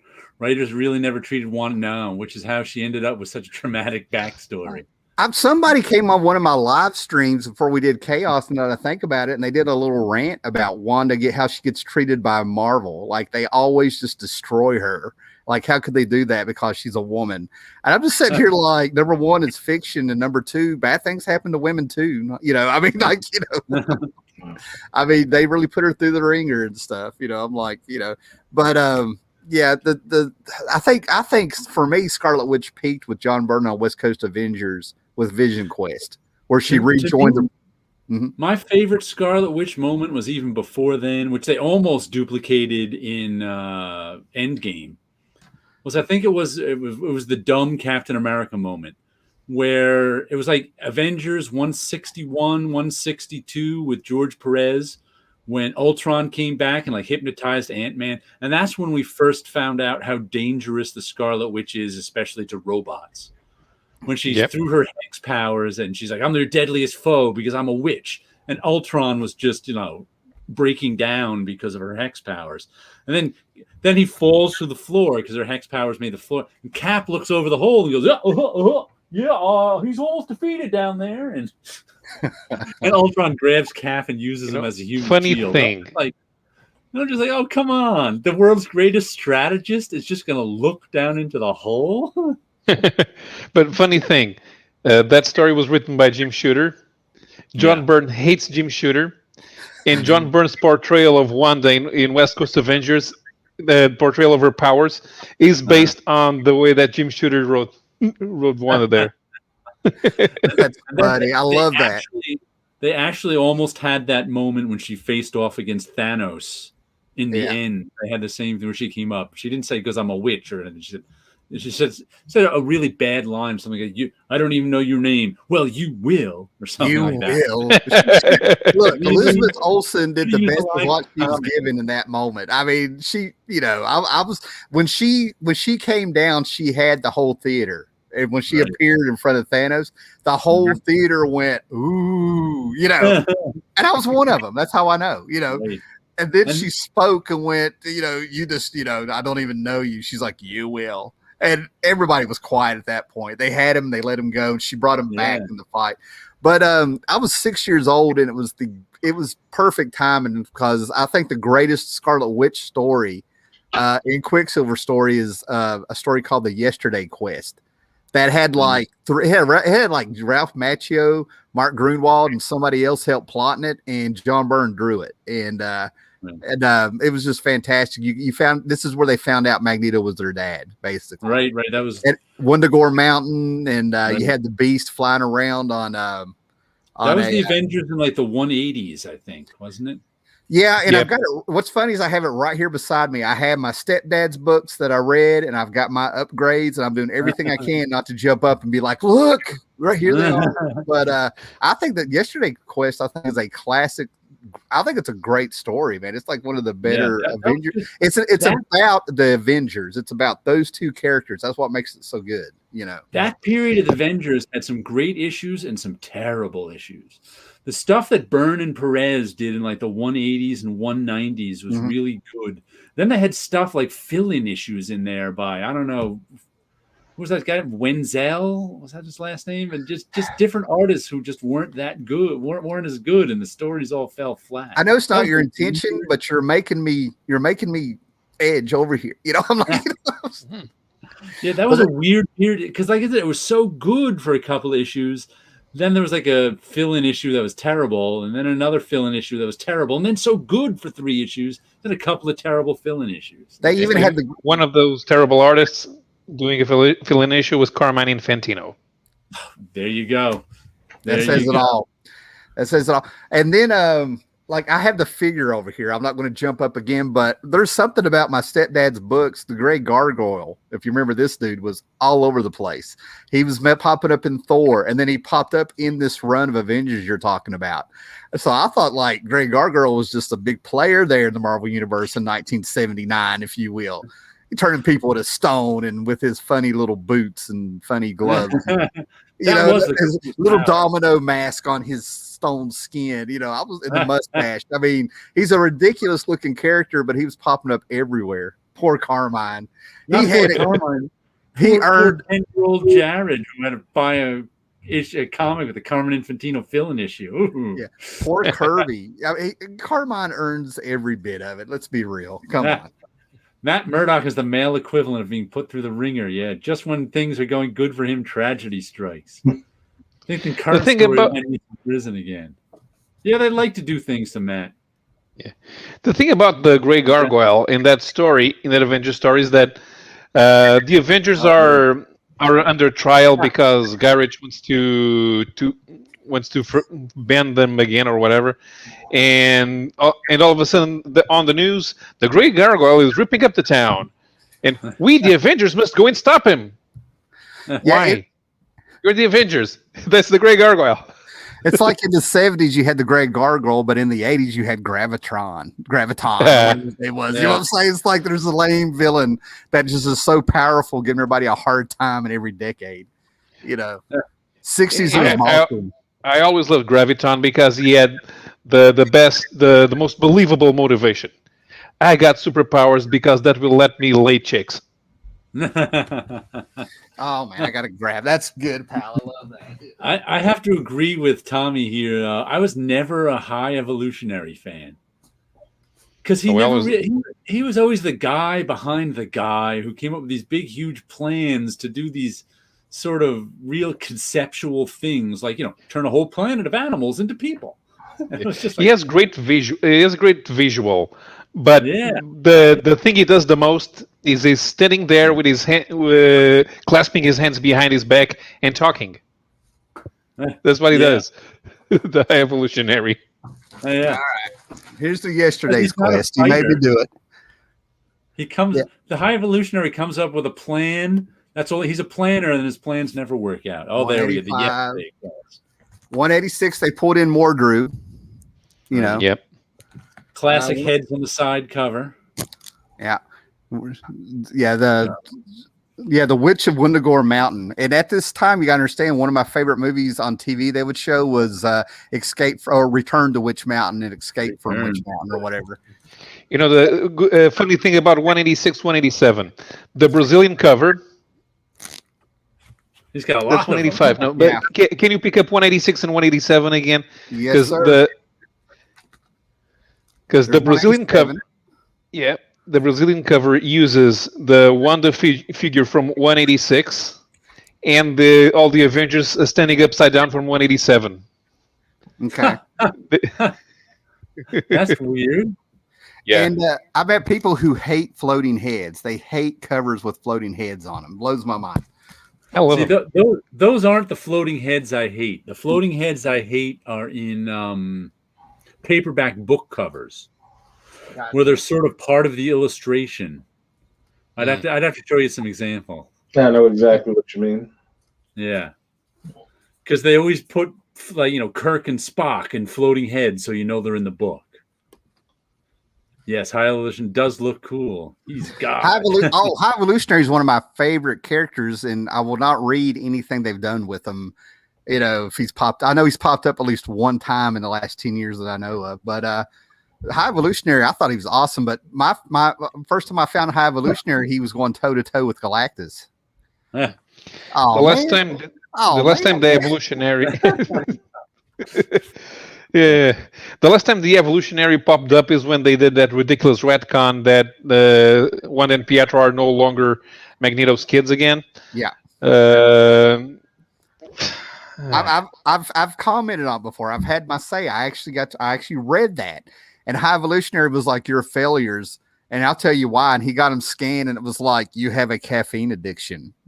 I've already forgot about you." And I'm just sort of like, "What?" He thinks he's being clever. That's when a writer thinks they're being clever. Like, "Oh, this is good stuff." Yeah. Everybody's going to expect a big reason why they're failures, and it's going to be because they got a caffeine addiction with 2-3 other little things. And I'm like. I can guarantee Quicksilver does not drink coffee. Yeah, I'm just going to say, Scott? Hey, Ranger Sly. Is Scott alive? Okay. Clearly. You froze with your eyes Scott shut or froze. something. I was like, He said he was at the beginning. He said he's feeling lazy tonight. So if he takes a little nap, that's cool.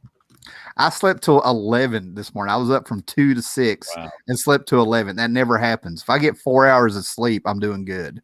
So I generally need 6 or 7 hours of sleep, but I can't sleep in the morning. So I don't think I've slept past 6 a.m. in 20 years. Well, I don't want to be that guy that's like, I'm going to talk about my wife for a minute because she's awesome, but it's so funny on the weekends when she does her night shifts, she'll roll in here about between 7:30 and 8, and I'm still asleep. This is my weekend. I'm up during the weekend, and she comes in, and that's like us coming home at 4:00 in the afternoon. She's ready to talk. She feels normal. I'm not a morning person. I'm waking up. And she wants to have these big conversations, and I think she gets her feelings hurt a lot. I'm like, yeah. This morning she gave me my Valentine card, and before I could even close it, she was like, "You didn't say anything, didn't you like it?" And I looked at her, and I was like, "I just read it." I haven't even. And I started doing that to her, and I was like, "Oh no, I got to cuddle now." Did he just give me the quiet down? Yeah, I'm sitting there. I fall asleep on the couch and I look like death, and she's trying to talk to me, and I'm just trying. I'm hearing every third word. So Have you ever had those conversations when you're not exactly sure if you're asleep at the time or not, and evidently somebody's talking to you when you're half asleep, obviously, but then later on you're just like, did that conversation actually take place, or did I just dream that? It's funny you're saying that because actually I have no problem with this, right? But we had a conversation where, you're working Valentine's Day. We'll do something later. She dreamed, and she won't admit it, she dreamed that we made plans to go out tomorrow night, woke up, called her mom to make sure there was a babysitter. I'm like, she thinks we really had the conversation.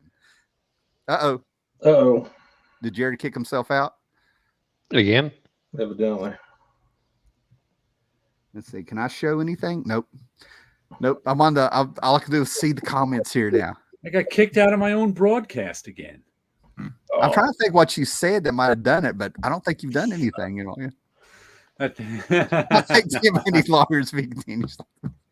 I tell you, I caught myself the other day. I was listening, ended up listening, but I was watching my YouTube watch later list. I was watching this video where they're doing like record reviews and things like that. And I fell asleep during the video. And when I woke up, I don't know how much longer it was, there was another video just like it. But the dream I was having was matching the conversation they were having in the video. And it was weird to realize that when I woke up. Okay. Okay. Well, this is sort of the same area. You clicked the memory. The blizzard of 93 for you people on the East Coast that may remember that. Yeah, I remember it. Well, me and one of my buddies ended up getting snowed in at the stepdad's trailer. We were not welcome. I'm just going to put that out there. We were stuck there for 5 days, right? Yeah. On the 4th day, we hear the stepdad in his bedroom having a conversation with somebody, and we kind of freaked out. And finally, what we figured out is that he'd watched the same VHS movie so many times and it was losing it being in there by himself that he knew the words and he was having a conversation that worked with the dialogue of the movie. 1993. This is pre like internet, YouTube, and everything. You didn't know that was possible. There was no template for this. Well, yeah, my buddy ended up walking 5 miles in the snow to get out of there. It freaked him out that bad. But it was time to flee. I don't think I've ever read a Shadow King comic unless he Well, there's was a the guy reason. was he in the Byrne Claremont X-Men once? He was Yeah. the guy who like They okay, dressed. Yeah, they went on the astral plane, and Xavier Right. got a gladiator helmet to go with his green Yeah. ghost-like appearance to fight the Shadow King. And I think Shadow King, one of the New Mutants, Karma, maybe he took over their mind or something and made her like gain a lot of weight that she lost in the Asgardian Wars and stuff. Shadow King, I never saw what the point was except to have some cool visuals and have an excuse to have Xavier's past fleshed out a little bit. I always thought he was a throwaway character because I never read another story with him. Right. Yeah. I've never read a story with Shadow King. He's one of those characters, unless you have a very good story in mind for him, like it's going to have to be something very good. You're just scraping the bottom of the barrel to pander to. We got an X-Men villain here. Let's do something with him. You know, that kind of. I think Claremont tried to make him very big in the lead up to Mutant Genesis, because he took over the mind of an the body of an FBI agent, and then he used that FBI agent to somehow control Valerie Cooper, and then he used Valerie Cooper to try to take control of Muir Island, and then the X-Men showed up, but in the end it was Mystique who saved the day. Okay, whatever. So the story was kind of didn't really go anywhere, but it was just an excuse to get all X-Men in the island at the same time so that they could relaunch the title from a number one. Yeah, a plot device. That's probably the Legion TV show too. Yeah, it's a character where people can't. The reason he's not big, in my opinion, is that nobody really knows what he looks like. Yeah. When it comes to the Morlock Massacre, did you know that there was a character that jumped from body to body and never had a body? And in oh my God, Polaris, it took over Polaris's body for a while. I mean, characters like those. It's just an excuse to really make these characters villains or something. I don't know what to do with Polaris, but we'll do something like, turn her evil and have her possessed. Claremont tried to push 2-3 characters like that, and there's a reason nobody talks about them. It's a medium where you're better off doing show me because you have an artist and you're trying to pop these characters that you can't show anything with them except maybe glowing eyes or an astral plane. It's funny because when I didn't know he was a character, because I remember because I bought off the racks the original Byrne Claremont X-Men, and there was I think one issue where they had a flashback to where Charles Xavier still had it was like Charles Xavier Year One story, and that's where he met that guy Shadow King and had a battle with him, and I think Shadow King, and he was like a one-off character in this story. And then I started watching Legion, and I'm like, who is this guy? I'm like, they made more stories about that one-off character who died at the end? Well, I mean, and if I get corrected here, that's fine, because maybe it was like in a retcon or something, or maybe it was in a cartoon. I don't know. But they found a way to have, I think, of all places, I think he was in Egypt. Xavier was like in Egypt or something. And he met a little girl, Aurora, who was pickpocketing him while he was on the trail of the Shadow King. You know what I mean? Right. I was like, right. That was in that story. Here we go. Yeah, the dream sequence where it's impossible things happen to the character, and he comes out of it by the force of will. Yeah, that happens all the time. It's like, oh, I broke the psychic machine that was on my head because my thoughts were too strong. It's like, okay. People out there are finally putting together why chaos is the word, title of these shows and stuff. It's all over the place. You just described like every Green Lantern story ever written. Ever, yes. But like the whole thing with the psychic plane stuff, I can see it every now and then, right? That's cool. And I'm a Grant Morrison guy. Like I'll kind of defend some Grant Morrison stuff, and I'll say when Grant Morrison's done something, he went too far or something stupid.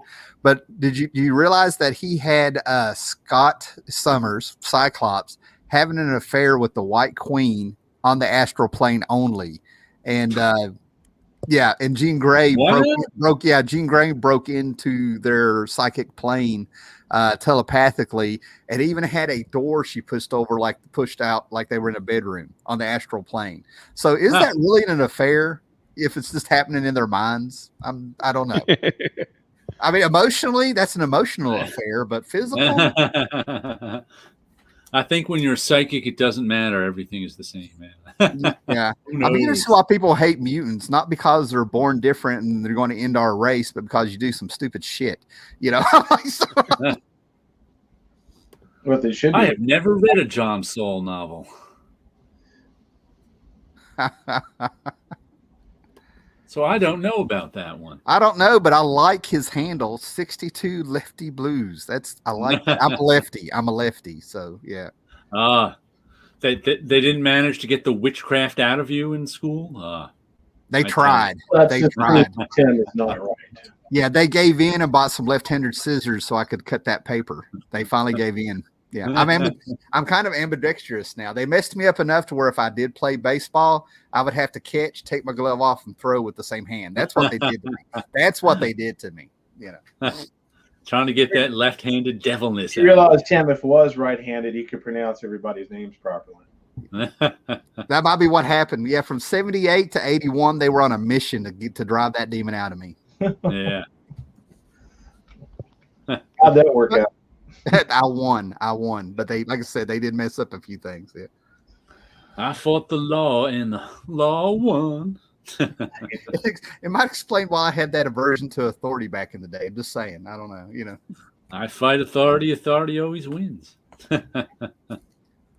So I do have an artist I'm kind of wondering if anybody's ever heard of. And I bought this solely because I'm just grabbing anything Max that I can, right? Max to me is one of those books that rose to the top, you know, and it's a very downer of a story, just to let everybody know. It's very 90s, right in the midst of all that heroin sadness and stuff, right? But anyway, I got Gen 13 in the Max, the crossover, because William Esther Loebs, who helped write the Max, wrote it. So I'm thinking this might tie in. Well, I've tried to read it, and it is a hard read, but the artist in here, I can't figure out what he's doing. It's kind of like he's trying to be a Chris Bachalo. Has anybody ever heard of Tom Coker? No. Right. I remember the name, but I don't think I've seen any art. Well, I mean, right off the cover, right? I mean, that's very Bachalo-ish. I mean, this is in the 90s and stuff, right? And Chris Bachalo had done Death, a Death miniseries before he jumped over to Generation X and did all that stuff. But the guy will have some panels in here that are just fantastic. I hate that he decided he wanted to be Bachalo-like. You know, the playing with the ink and the squiggles and the designs, you know, the Max tree. I mean, the guy was very versatile, very good, but I just realized I don't know who this guy is. Sometimes with artists, the good panels end up being the ones he swiped. So. Well, he did make me want to see him do a Teenage Mutant Ninja Turtle story where he draws them like this. So he draws very good turtles. I'm just saying. I respect that. I like people that can draw frogs too. Just saying. But there's like 2 or 3 different styles he pulls up in this. So I was just kind of curious if anybody heard of him, so I can see. I've never heard of him. Yeah, I'd love to see what he actually does. He is new to me. One last one. This is the Chris Bachalo pages. I mean, big time. Oh yeah, that one. Yeah, looks like it. All the blacks on it. Yeah, the spotted blacks. But anyway, I mean, it was just real interesting to go through here. I would see Tom Mandrick. I mean, I would see 2 or 3 artists, and every now and then I'd see a panel. I mean, I couldn't read it. I started like studying his art again, and I was just sort of like, there's his style. He could be good, you know. Yeah. All right. Usually I get answers around here, but no, not tonight. No, not on that one. Tommy is not happy with Warren Ellis. I don't know. I haven't seen chain smoking misanthropes from Ellis in a while, so I don't know. Maybe he's gotten old. Wow. Not in trees. He's writing all this British government stuff. I'm planning on getting the maximized hardcovers soon. Yeah, Alan Moore wrote the actual story of the Max proper, the rabbit avatar Max, the purple one we all know of. I think that's just the first 20 issues. And then Alan Moore came in around issue, 21. He did 1 issue, and that set up the rest of the story with a new Max. There was already clues that there was going to be a new Max to begin with, sort of a horse avatar. If you've read the Max, you'll know what I'm talking about. But Alan Moore came in and just set it up, but you can't find that issue. So it's like that Alan Moore issue 21, and then all the issues in the 30s are impossible to find. I don't know, a low print run. People who wanted it have kept it. Here we go. Can you go back to 62 Lefty Blues comment you highlighted just a second ago? Yeah, first was it Tom Coker, Black Monday Murders. I think that was very photo referenced in that too. That one. I came across those three guys in exact opposite order. I was first aware of Crom, and then Von Boating, and then Barry Windsor Smith. Yeah. Wow. He also drew a one-shot Moon Knight. Okay, I'm gonna look that up. Yeah. There's a documentary on Warren Ellis on Tubi. Are you serious? I had Tubi up today. I play around. Tubi's got tons of good stuff, but you got to go through a lot of garbage to find it. I have it, but I've never even used it. Oh, tell them about Planetary there, Jared. Tim's been doing a video series on Planetary that he hasn't revisited in 3 years now. I've revisited about 2 months ago, but it was three or 4 years before that. I'm up to issue like 17 or 18 now. Yeah. And I'm a big fan of Planetary, except the dumbass ending. Yeah. Don't tell me that, because that's like the one issue I don't have. That's the reason I haven't read it yet. You don't have the last issue? I got 3 or 4 copies. I do now, but for a long time I was missing that last one. Actually, the second to last issue that has the dumbass ending. Okay. The last issue is just like epilogue stuff. Gotcha. So, Lefty, I'm going to plug this real quick for him. There's a playlist. Just put in Howler Mouse, Planetary, and the issue number. I'm doing one issue at a time. And I think it was Tom Bagley who figured out, he kind of saved me in this. He said that I'm putting the videos out on the same shipping schedule that Planetary originally came out on. So when we get to later, you get the last one. Yeah, when we get to the last 2, whatever the real ending is, 26 or 27. Jared and I are going to do a live stream for that particular issue to top it off. I got to write down this Warren Ellis thing. I'm going to forget Warren Ellis. I've told you all the stories about me and Warren Ellis being enemies even though he doesn't know who I am on the internet in the 2000s. Yeah. So when you delete that streaming app from your phone, you're thinking to be or not to be. That is the question. No, Tubi's got some great stuff. They've got the Pebbles and Bam Bam cartoon. They've got Oh, go ahead. That's not doing anything for me there. Captain Caveman and the Teen Angels. Now you talk. Yeah, well, let me get there. Yeah. They have Chopping Mall, if you know those great horror movies. Dark Shadows. Yeah. Morphine Summers and Pete Wisdom. I don't know those two. I actually had it, and I know it was from a Heroes article or something, but Pete Wisdom, and there was like 2 or 3 characters that were made because people either wanted a John Constantine character or they weren't allowed to use John Constantine. So there's 3 or 4 John Constantine-like characters. I've got Pete Wisdom's first issue or 2, and he's like a non-smoking, real lighthearted urban magician that had a thing going on with Kitty Pryde. So they became the Pride and Wisdom couple. Cadillac and Dinosaurs is on Tubi. Yep. Me being the biggest Mark Schultz fan in the world, I still have not watched the Cadillacs and Dinosaurs cartoon. That's because it's not Mark Schultz,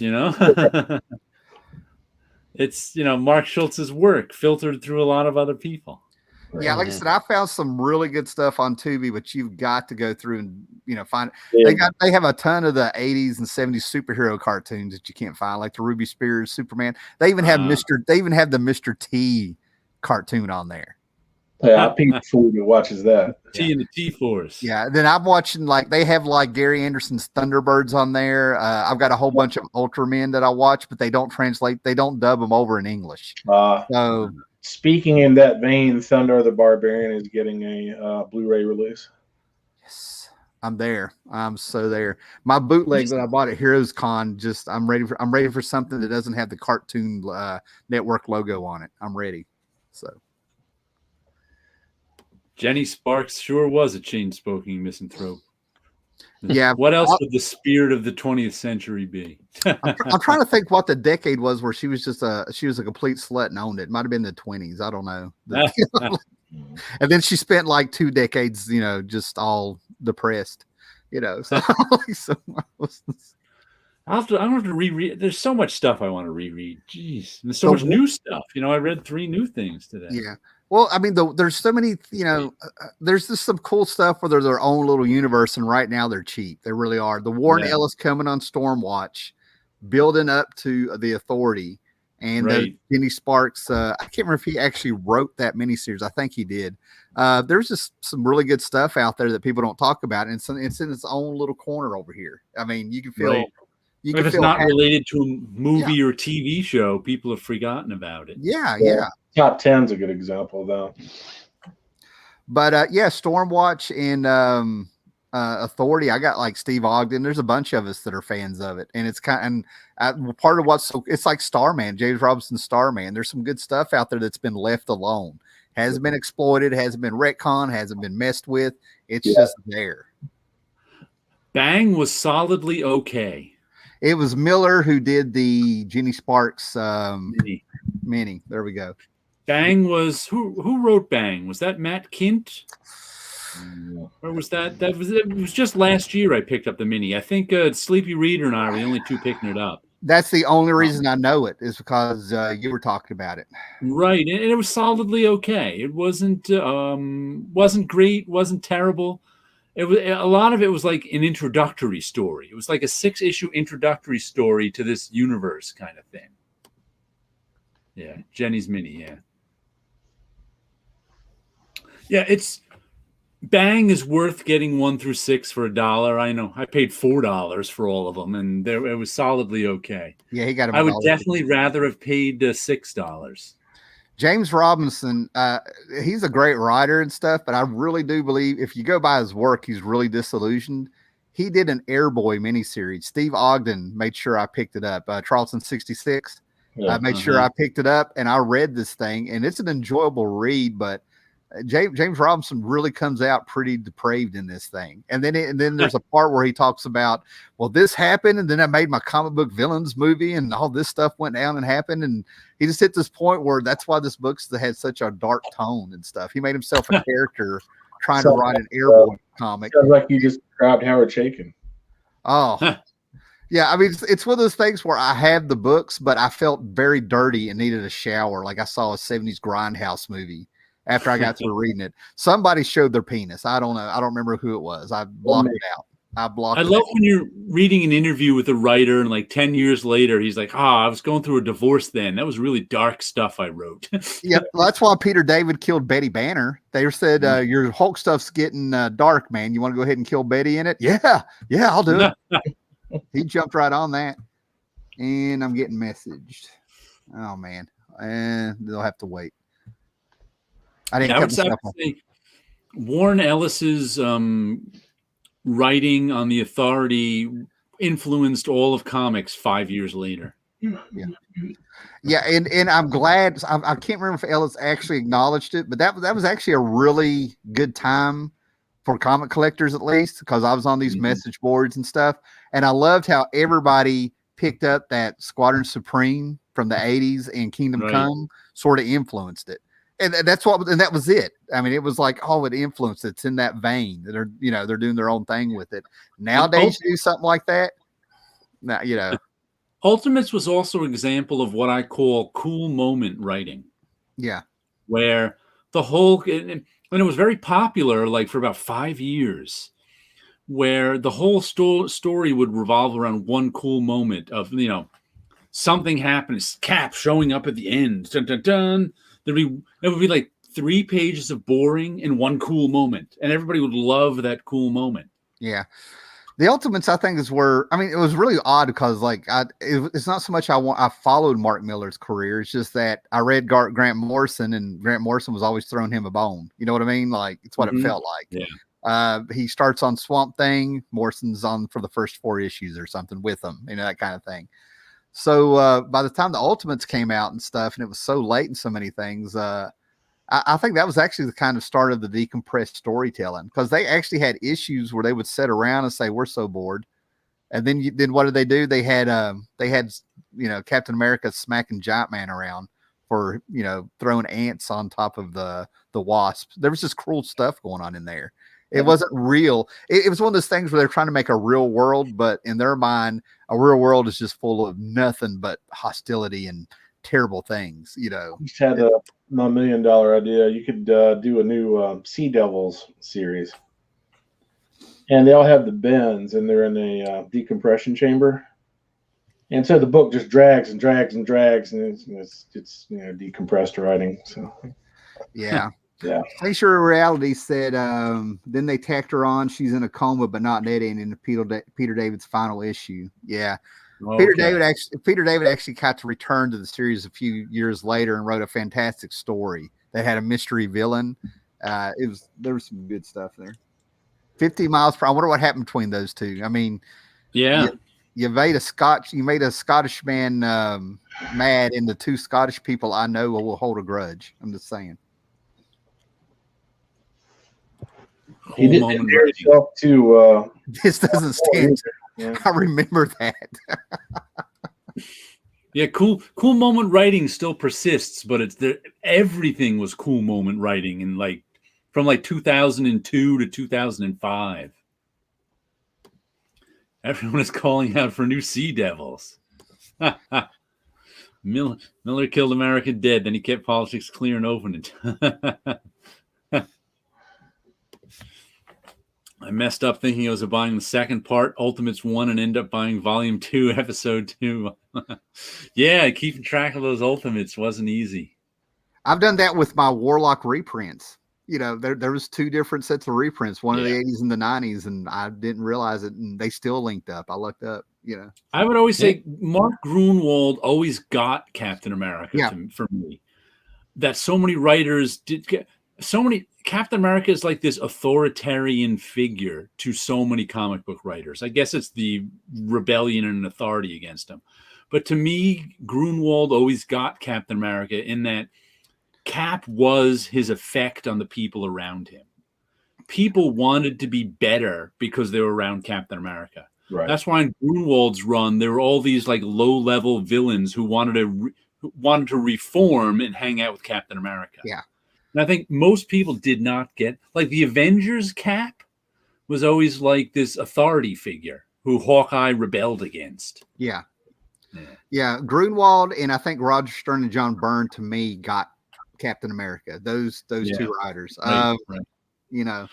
Widescreen comics was the terminology used on the Authority and the Ultimates. They just made the panels, instead of 9-panel grid, 4-panel grid, they made the panels wide and go all the way across. Yeah. Broke my heart with 180 curvy covers and crappy interiors. That's all of Joe comics. It's great covers, terrible interiors. I'll tell you what I'd love. I got it. There's issue. I think it was Jim DeMantes and Mike Zeck. And I'll be honest with you, I've read probably 6 issues of that run, but all the issues I have it for the Zeck art. I can just look at the Zeck art through a lot of that stuff. So I remember that being a solid run. I enjoy, because Captain America was actually the Marvel comic I bought for the longest. When I wasn't buying, I bought that all through the 80s and all through the 90s up until Heroes Reborn. It was the only one I bought. When I was totally out of mainstream comics, I still got that. Oh, yeah, there's that Deathlock. Yeah, signed by Mike Zeck. I got to meet him and talk a little bit about this. He remembers. He did a lot of nice covers. Yeah. The last great Doctor Doom story in my mind also. So, the same. Yeah. I heard a snicker. Forever stuck on Englehart Cap. Always better. Yeah. But here's a quick little Mike Zeck inside story for you. He was dating one of the this is in the early 90s. He was dating one of the editors at Marvel. And then he said, "I have to break up with you. My mail order bride is coming tomorrow."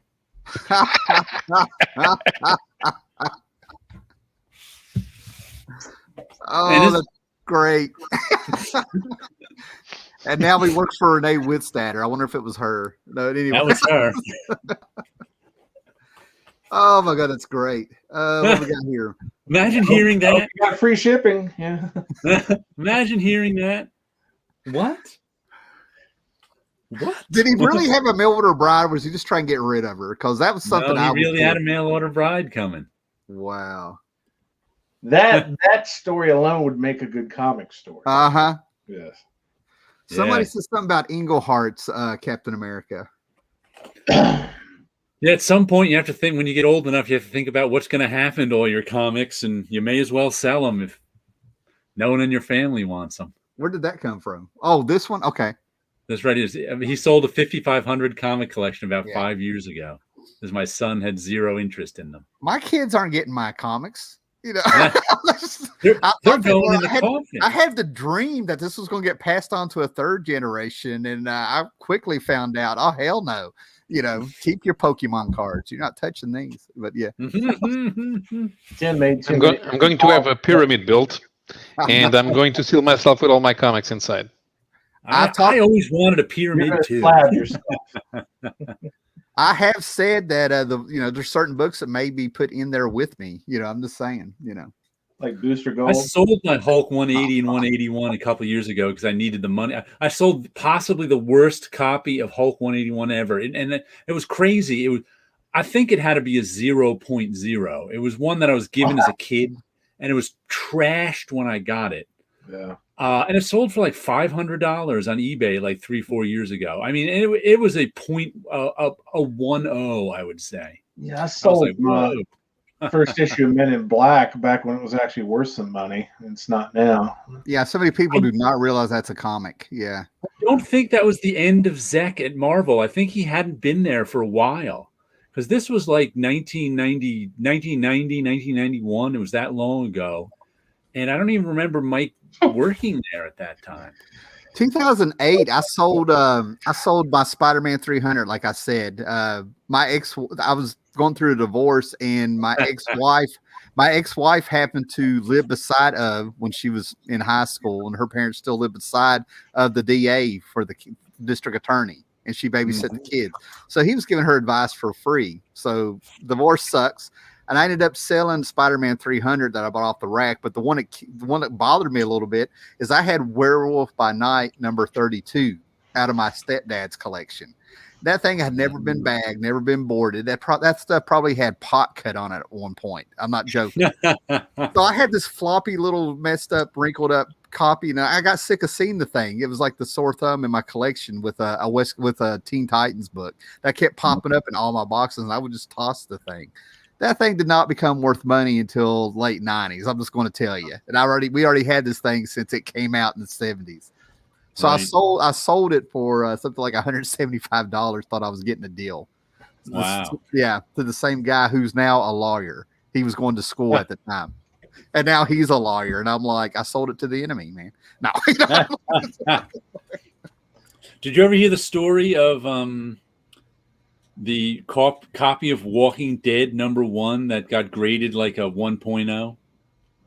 No. It was some guy out there bought a copy of Walking Dead #1 off the racks the week it came out, and then read it and then threw it in the back seat of his car.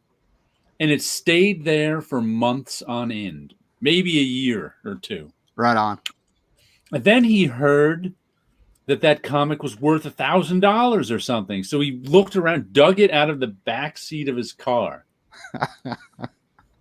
sent it off to CGC, and they graded it whatever low grade it was, because it had been in the back seat of his car for a year. And he put it up on eBay, and Robert Kirkman bought it. And he was like, he's like, oh, I totally overpaid for it. He spent like $600 getting this. And jeez, that's the story about the lowest graded Walking Dead one. Though the most read Walking Dead #1, I wonder if he still has it. As Jacob Chabot, cartoonist, he drew lots of issues of SpongeBob SquarePants, amongst other things. And he got Walking Dead 1 and 2 when they came out. And he's like, "Oh, this is really good." So it's like everybody at Marvel read his copies of Walking Dead 1 and 2 like the month after they came out. So it's like those 2 copies have probably been read by more people than any other copies of Walking Dead #1. It's probably like your toilet bowl issue of Thor you have now. Yes. Your toilet, your get off the pot. The reader copy you bought. We're like, look, they even drew on this. Yeah. 1 through 8. And I have that. I had no idea that it was going for that money now. Wow. Yeah. You never. It's weird how Kirkman rocks. Real human being. It's weird how you can pass some stuff you can pass by and it drops in price like a rock. And you're like, I won't get this now. It'll be half price in 6 months. And some stuff goes out of print and shoots up in price and you never get it. Epic, the Epic collections and the hardcover for Weapon X, Barry Windsor Smith's story, where he got his adamantium. I had the hardcover of that forever, and I'm not really sure where it went. I don't think I sold it. I have a soft cover now. So I decided when I was cataloging my books on my app, I was like, oh, man, I thought I had the hardcover. I got pictures of it on my Instagram way back in the day. So I get on eBay to try to see how much it's worth, and it's selling for like $100 to $300 when I look. I'm like, what? And somebody told me, I got told it's out of print. It seems like whenever I have a question about something going up, I need to quit asking people. It's the same answer. It's out of print. The very first time they put the Jack Kirby Eternals in an omnibus, I don't know, this is 10 years ago now, whenever it was. I was like, oh, that's kind of, it's like, I want to read all of the Eternals because I had like, 3/4 of the issues from my childhood.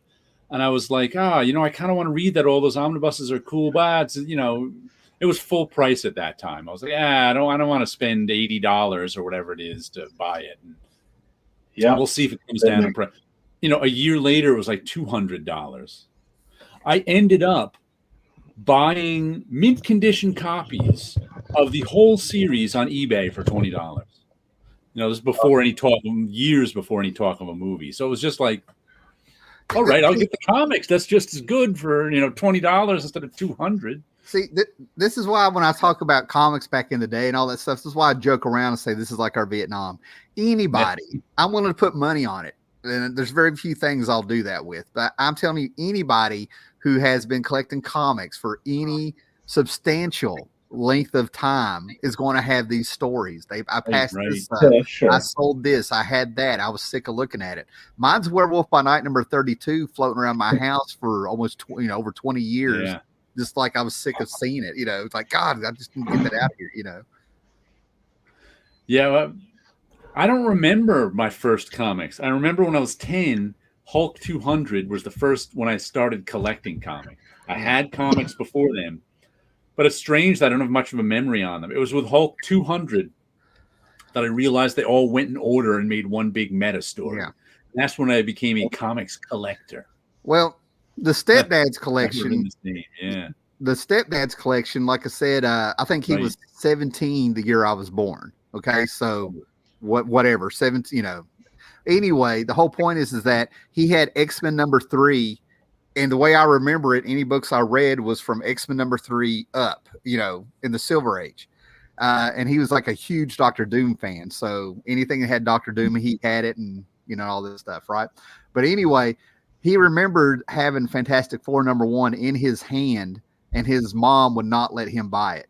So wow. Yeah, and normally I wouldn't believe a story like that, but then I met his friends when I was a little bit older that lived around him.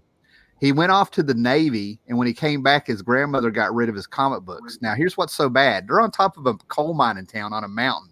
It's nothing but houses. You're 15. You're like 15 to 30 minutes from civilization, which back then was a world away.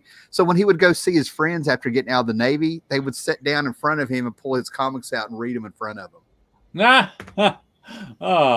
This is the 70s, the early 70s. Wow. Some people gave them back to him, and that's what I'm trying to. That's the stuff I got to read. He got back, but there's people not giving nothing back, and they just love in front of him doing that. Yeah. I never saw Kirkman's name, but I did see Battle Pope, and I passed it right by. I was like, Battle Pope, that'll go over like a Led Zeppelin. and didn't even bother with it. I've got a thing about the religious stuff in comics. Like certain things, just for me, seem to go further than what I'm comfortable with. Battle Pope. There was a Doc Frankenstein when I realized the Catholic Church was the bad guys, and they went really far with it. And I was like, "Oh, I don't want to quit collecting this, but I just don't feel comfortable." I'm like, Domu, all 3 issues from Dark Horse, because I thought the story was cool. Today I still have all 3. Go look those up online. Yeah, I've never heard of that one. I got to check on something. I've heard of it, but I have not. Domo arigato, Mr. Roboto. Domo. Yeah, Hulk 200. That was it for me. That's what I have no idea what my first comic was. I remember certain things floating around, but to pick out one individual issue, not a clue. And it's funny because I traded all of my copies of comics I had for 201, 202, and 203 My Neighbor. So I obviously had comics because I traded them. Right. But I don't remember all those. It was Hulk 200 where the light went off in my head. I don't know why I was reading Disney comics at age 4, but my mom would throw them out. The oldest one I remember was it was a 130-page special, and the first story had some sort of Olympic Games bet between Scrooge McDuck and Rocker Duck, and Scrooge obviously made Donald Duck be his athlete, and that's the first time I. That's the first time I didn't know it, but it was common for Rocker Duck to hit his hat when he lost something to Scrooge. It was funny because I was the one who had Hulk 200. But it's like I don't remember getting that, but I remember him having 201, 202, and 203, and me put, my 007 detective skills, putting it all together that the numbers went in a row. I like the story that Kirkman had to lie about the Walking Dead proposal to say it involved aliens because Valentine was something more than just a zombie book. Yeah. He got that book made by saying, and issue 25 will reveal aliens are all behind it. Huh. Domo's going for $80 an issue, whatever that might be. It's always a lot like those books Tim was showing, those Mark Bagley and McFarlane Spider-Man are all going for $10-15 an issue now. Well, the stuff from before it isn't. Yeah. It's true. Oh, that was Strange Tales 178. That was good stuff. I like I said, I loved that. The Warlock and Thanos stuff from the 70s is my Warlock and Thanos Jim Starlin stuff. Anything after that, I'm not terribly interested in. But that stuff was good stuff. Good stuff. Domo arigato, Mr. Now I got that song in my head every time I say Dominic. Yeah. That's when I stopped liking Styx too, was after that album. I wasn't too fond of Mr. Roboto, and after that I was out of the Styx game. I stopped liking Styx about 15 seconds after I heard their first song. Oh no, I like Styx. Yeah. I don't dig their early stuff, and then Grand Illusion and Pieces of 8. I like all that stuff. I just remember in grade school, middle school, hearing that Babe song about 8 times too many. I was like, no. Oh wow! As a youngster, I didn't know about annuals, so all of a sudden, Reed and Sue were married. I didn't understand how I missed it. Oh man, your newsstand must not have got annuals in. That must have been no fun. Jeez, man. Okay, when you got a $5 allowance and you got a He-Man figure, G.I. Joe figure in your regular comics, and an annual comes out, screw them. I never bought any action figures. I got action figures for Christmas and birthdays, but I never bought any with my own money. I'm a miracle man tonight. Just throwing it out there. Not one call all day long. Nothing. I get on here. Yeah, that's the way it goes. Of course they call you.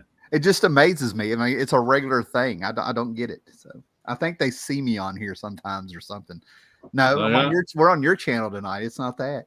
Yeah, they can't see you. And if you want somebody to call you, start cooking something. Nah.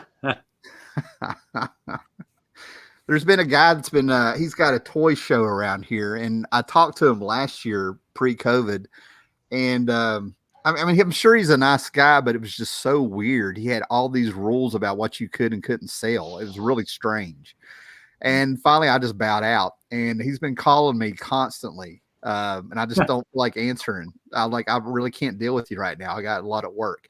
I'm like, I had a client die from the COVID back and it's getting investigated like I was supposed to keep him alive. I'm like, I don't have time for you to tell me I can't sell comics, find some toys. I don't have time.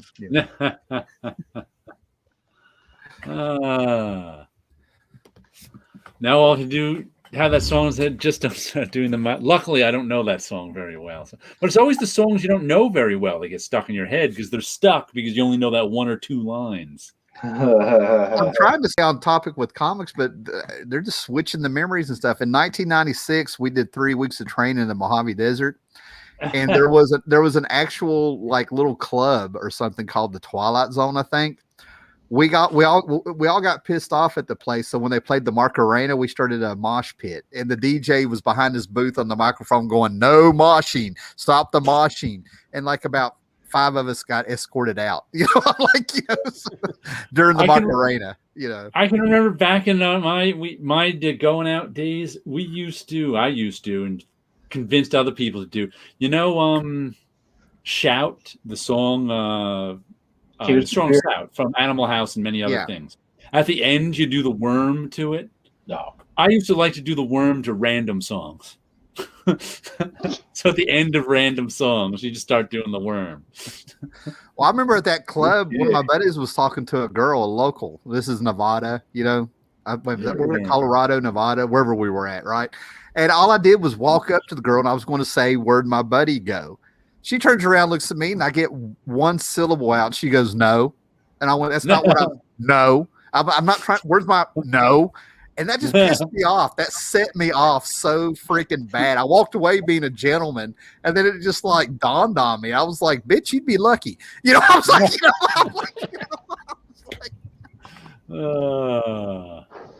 I have to edit the Sanctuary there. That's actually a pretty decent pun. Mosh Arena. That's all that Anthrax growing up, That's right. Yeah. I was actually just watching an Anthrax video earlier today, and Scott Ian had a Judge Dredd guitar. Mm-hmm. Oh, Anthrax went hand in hand. I discovered Anthrax because people were telling me they made there's this song called "I Am the Law" about Judge Dredd. I had no idea. I'm like 12 or something. I had no idea what Judge Dredd was, no idea what this band was. And then I get that. I get that cassette. I'll go ahead and buy it. And that's what made me look up and got me into the Anthrax for a while. And it was the perfect time because I think the next album they had all the great stuff. Antisocial, Caught in the Mosh, just all that great stuff, man. Oh, so I don't think I knew who Judge Dredd was till Eagle Comics brought him over. Yeah, well, the thing, 1982 or something like that. Yeah, well, Anthrax were big comic book dudes. Scott Ian's actually wrote some books. He did a Lobo, Batman. Matter of fact, on their guitars was the first place I ever saw any images of the Ninja Turtles. Yeah. But the first video I saw by Anthrax, they scared me. It was a song called "Indian," "Cry for the Indian," and they looked intense. About 6 weeks later, whatever, that's forever in teenage years. You know what I'm saying? Yeah. They showed an interview with them. They were all like, 4'9". I was like, these are the guys. It's funny how short live musicians are. Scott Ian wrote that Lobo Batman comic with Sam Keith. He did. And I'm going to go ahead and tell you, I sold it because the art was great, but the story was just flat on the floor. It just, last mosh for many years, Zach Wilde show. I don't even know who Zach Wilde show. Zach Wilde is. What? Jared.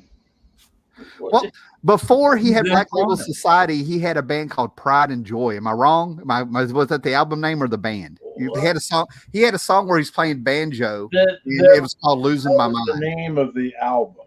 Yeah. Well, it wasn't Black Label Society though. That was a different No, band. it was just Zach Wild. It was just Yeah. Zach Wild was one of Ozzy Osbourne's guitarists. Okay. Crazy Babies. Yeah. He was 18 years old working in a garage, and somehow his cassette demo of him playing guitar landed at Ozzy's feet somehow. So at 18 years old, he made it that way. Wow. Yeah, I mean, when he came out with that Crazy Babies album, man, it was like it just rejuvenated Ozzy for me, man. I still think that's a great album, but looking back on it, it's probably weak now. I don't know. Don't get me started on Ozzy. Well, what I know now, yeah, this is 80s Ozzy. This is still when he still had his mystique, Back before he was on a reality show and we all learned he was goofy Ozzy. Man, I have the Rolling Stone in this box over here. I'm not going to go pull out where the Osbournes are on the cover of the Rolling Stone. You talk about the last nail in a coffin. I'm just saying, Then he sat there and then with his daughter he did a version of Changes with her, and this is we're going way off comics, man. I'm just going to the decline. Maybe we should wrap this up. I think everyone's getting tired. Mm-hmm. It's 1:15 over here, and tomorrow's Monday. Yeah, I like how I can keep up if if I sleep till 11. All right, we'll wrap this up for the evening. Nice of you people to stop by and chat with us. Anybody have any final words they want to say? Yeah. Stupid rain rained out the Daytona 500. That's what Paolo wants to say. Yeah. All right, you guys all have a good night out there, and we will catch you on Friday probably. The show is not live, but yeah. The show's been Hold on, still ended the broadcast.